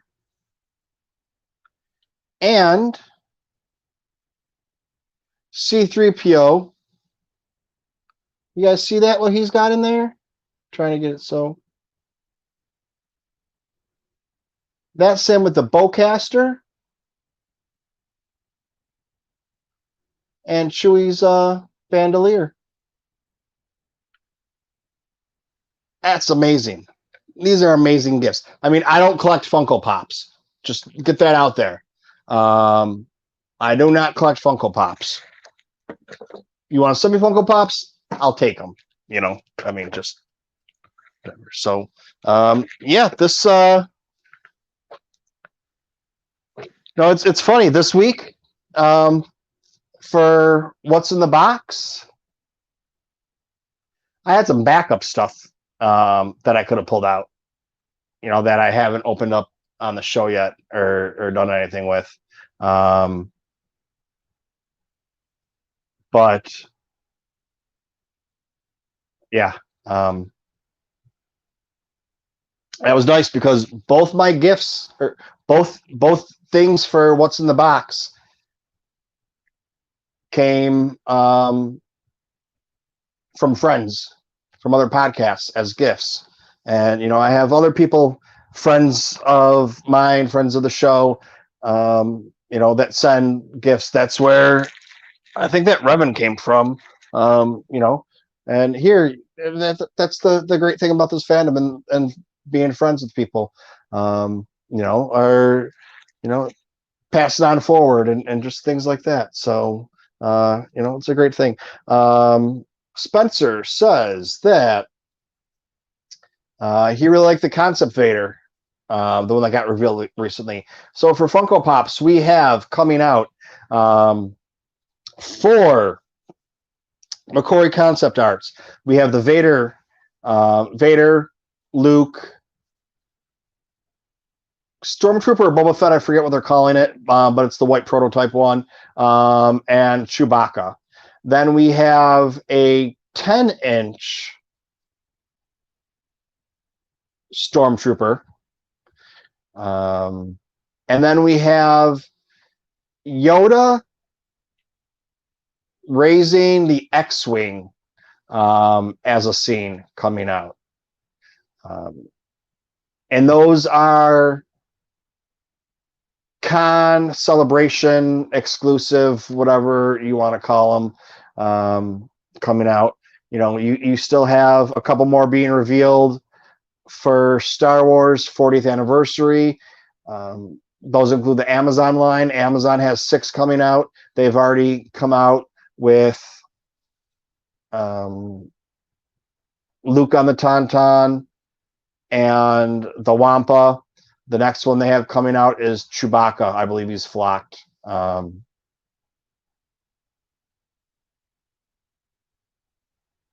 I do not recall Boba Fett, what his box says. I would have to look that up and see. And yeah, right now I can't really do that. Tomorrow I can, though. Once my computer's back, I'll just be like, boop. Then I have my computer, my iPad, my phone. We'll be back up and running. It's been, I'll tell you guys right now, man. It's been some tough goings the last 3 months. My Best Buy, and I know if you're a computer nerd or a computer geek, you're going to tell me that going to Best Buy is the worst thing you can do. But for someone like me that doesn't know computers, doesn't work on computers, it's easier for me to just give them a couple $100 for a 3-year warranty, and anything that breaks, anything that happens, they fix it for me. except COVID happened. And because COVID happened, one of the people told me that they fried the motherboard. That's why it was taking so long, because they had to wait for another motherboard coming from MSI. And then I was told they got the motherboard in, but then they decided to just scrap the entire computer and give me a credit for the amount that I had paid for the computer for a new computer, which kind of sucked because I spent so much time looking for this computer. And I got an MSI because it was able to be upgraded to 64 gigabytes, and it had 3 drives possible on it, so I could have extra memory on it. But because of the shortage, MSI hasn't made new computers. And hang on, MSI hasn't made new computers and forever. So all of their computers are running out of stock, and they don't even have them in the warehouse or whatever to get. So Best Buy, they're all gone. So I got my computer as an open box, so I saved $500 on it, which, if I wanted to get the comparable computer to what I had before, they decided that they would price match me the $500 on it, which was great. But everything is out of stock, so I have to wait longer. So I spent probably 4 or 5 hours at Best Buy with one of the Geek Squad guys. And I felt bad for him because he just had to sit there with me and do it because, it's not his fault, but it would suck if that was his job today, having to deal with me. And we went to go buy a computer, and he was looking on his phone, doing it on the computer. I was on my phone. He went to go order it, out of stock. And then it went out of stock on my phone. So while we were looking at it, somebody bought it or whatever. And then we went around looking at all the computers, going through everything. Like I told you, I was there for 4 or 5 hours dealing with this shit. And I went to go get a different one, out of stock. So then my options were, here are my options: spending more money and actually getting an upgraded computer. Instead of having an i7 processor, it was going to be an i9, and instead of being a 10 or 2060 GPU, it was going to be a 2080 Super, which is a 2080, which was a huge upgrade. I mean, a big upgrade. No, 2080 Super, but I was going to have to put in another $500 to get that, or I could get one that was the same, but instead of having a 17-inch screen, it's a 3-inch or a 17.3-inch screen. It's a 15-inch screen. So basically, everything was going to be the same, but I have a smaller screen, same amount of money. I'm kind of getting screwed there. In my eyes, that's how I feel. And then,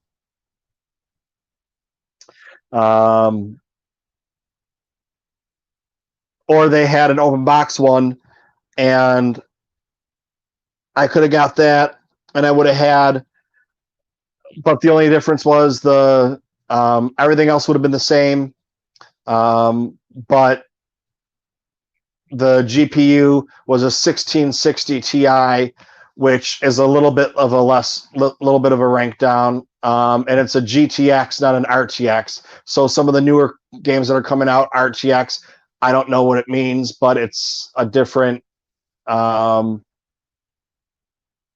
thing for the game. So RTX is actually better. It's not that much better than GTX. So, but if the game is RTX, then it makes it way better. So as a whole, it's not really that much better, but specifically it could be. And it was open box. So I would have got it for really cheap. I would have got it for like $1,200. So I would have had like $1,000 in store credit, and I'm like, okay, that will pay for my buy me my iPad that I'm buying. But it's like, one of the guys working there, he's like, listen, you're not going to be happy with it though, because some of the games aren't going to be what you want it for, going with the 1660. So I was just like, all right. And then one of the other computers I was going to get sold out yesterday while I was at home waiting. And I was just like, you know what, fuck this. I'm just going to go get that one and I'm going to have to deal with it. And I'm still, I'm going to be loading up or whatever, blah, blah. Well, dude called me today and he's like, hey, I'm the manager here. And, I just wanted to let you know, or did I call him? I don't fucking remember, dude. It was crazy. It's been a lot of phone calls back and forth. But I was talking to him, and he's like, "Oh yeah, I know your situation." Oh no, I called them because I was gonna go in today, and he was just like, "All right, so I know your situation." I was like, "No, whatever they told you was wrong because I don't need it for 3D graphics. I need it for being able to stream games. So I need the good graphics card to stream the games, and blah, blah, blah, whatever." So he's like, all right, hang on. So we're trying to find computers. And then he's like, well, I got this one for you. And I was like, again, it doesn't say when I'm looking at the specs, it doesn't say what kind of GPU it says. It just says that it has whatever the manufacturer is, but it doesn't tell me what kind it has so that I can look and see, if it's comparable or however I can do it.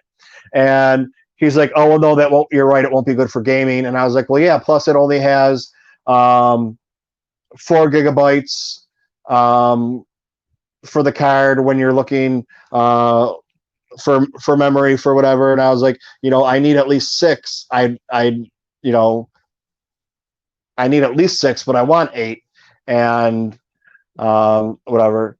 So we ended up finding, he called me back and he found it's a Dell 17.3 inch 10th generation i7 processor. It's got a 2070 graphics card, so it's an upgrade in the graphics card. The only difference is for the memory, I can only have 2 slots instead of 3. So I'm going to lose a terabyte of memory. So it's only going to be 3 terabytes instead of 4. But that's really not that big of a deal. That was probably the least of my concerns. The drives, I got a Samsung 970 and a Samsung 960 in there. So this is all for you computer people. If you don't know about computers, I'm sorry I'm boring you. But basically, the problem was they don't make laptops like that. What I did is I had a portable workstation built. That's the way I was looking at it. And then that's going to be, I don't have a home PC with a tower or whatever. That's, sometime coming up in the future, but that's not even going to be that'll be, more for Danielle to use. And I won't be, really using it that much because I don't need it for anything.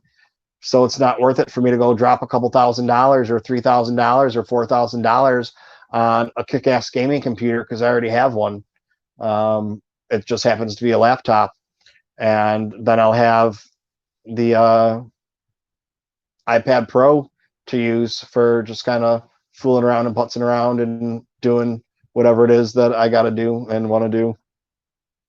And, like even with the iPad, I don't need a lot of memory on it. I'm just going to 256 because if I'm going to go anywhere for a period of time, then I'll take the laptop with me, the mobile workstation, if you will. But if I'm going to be gone for a day or whatever, or going to, once the world opens back up and going to a con or doing something or live streaming from something, I'll have enough memory in the iPad to, do whatever I need to do, or with my phone. I can throw in I think I have 128 gigabyte card in my phone. I can throw in, up to a terabyte in there, and which I'll never need or use. But my phone will record 8K.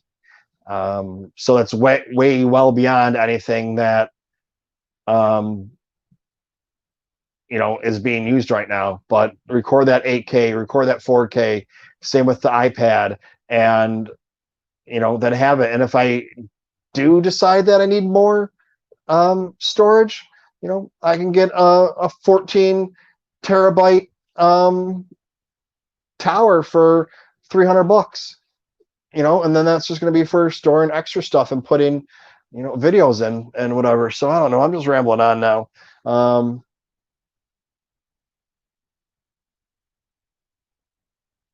Thank you, Spencer, about my computer finally being done. Yeah, and it still wasn't done. And I was, I was getting ready to just be like, fuck it, dude. I'm so sick of this shit. I just want my computer. And I was going to go there yesterday and get that one that was way less and just have a big store credit sitting there for my iPad and a GoPro and whatever else, but I wouldn't have been happy. And now at least I'm happy.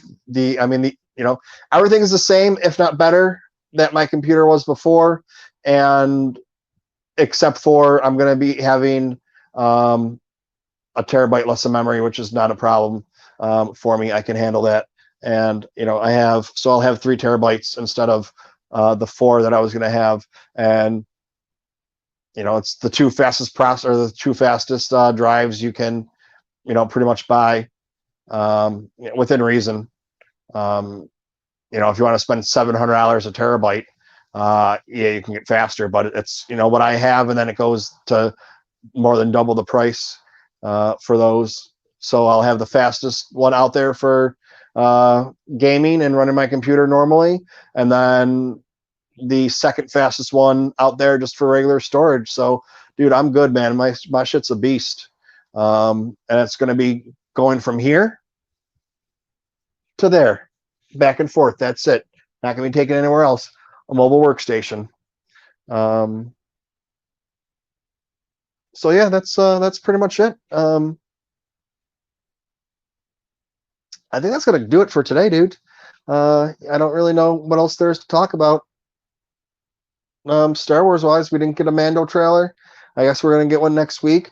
I gotta talk to some people. There's a Baby Yoda con going on that someone asked me to help them out with, or something going like that.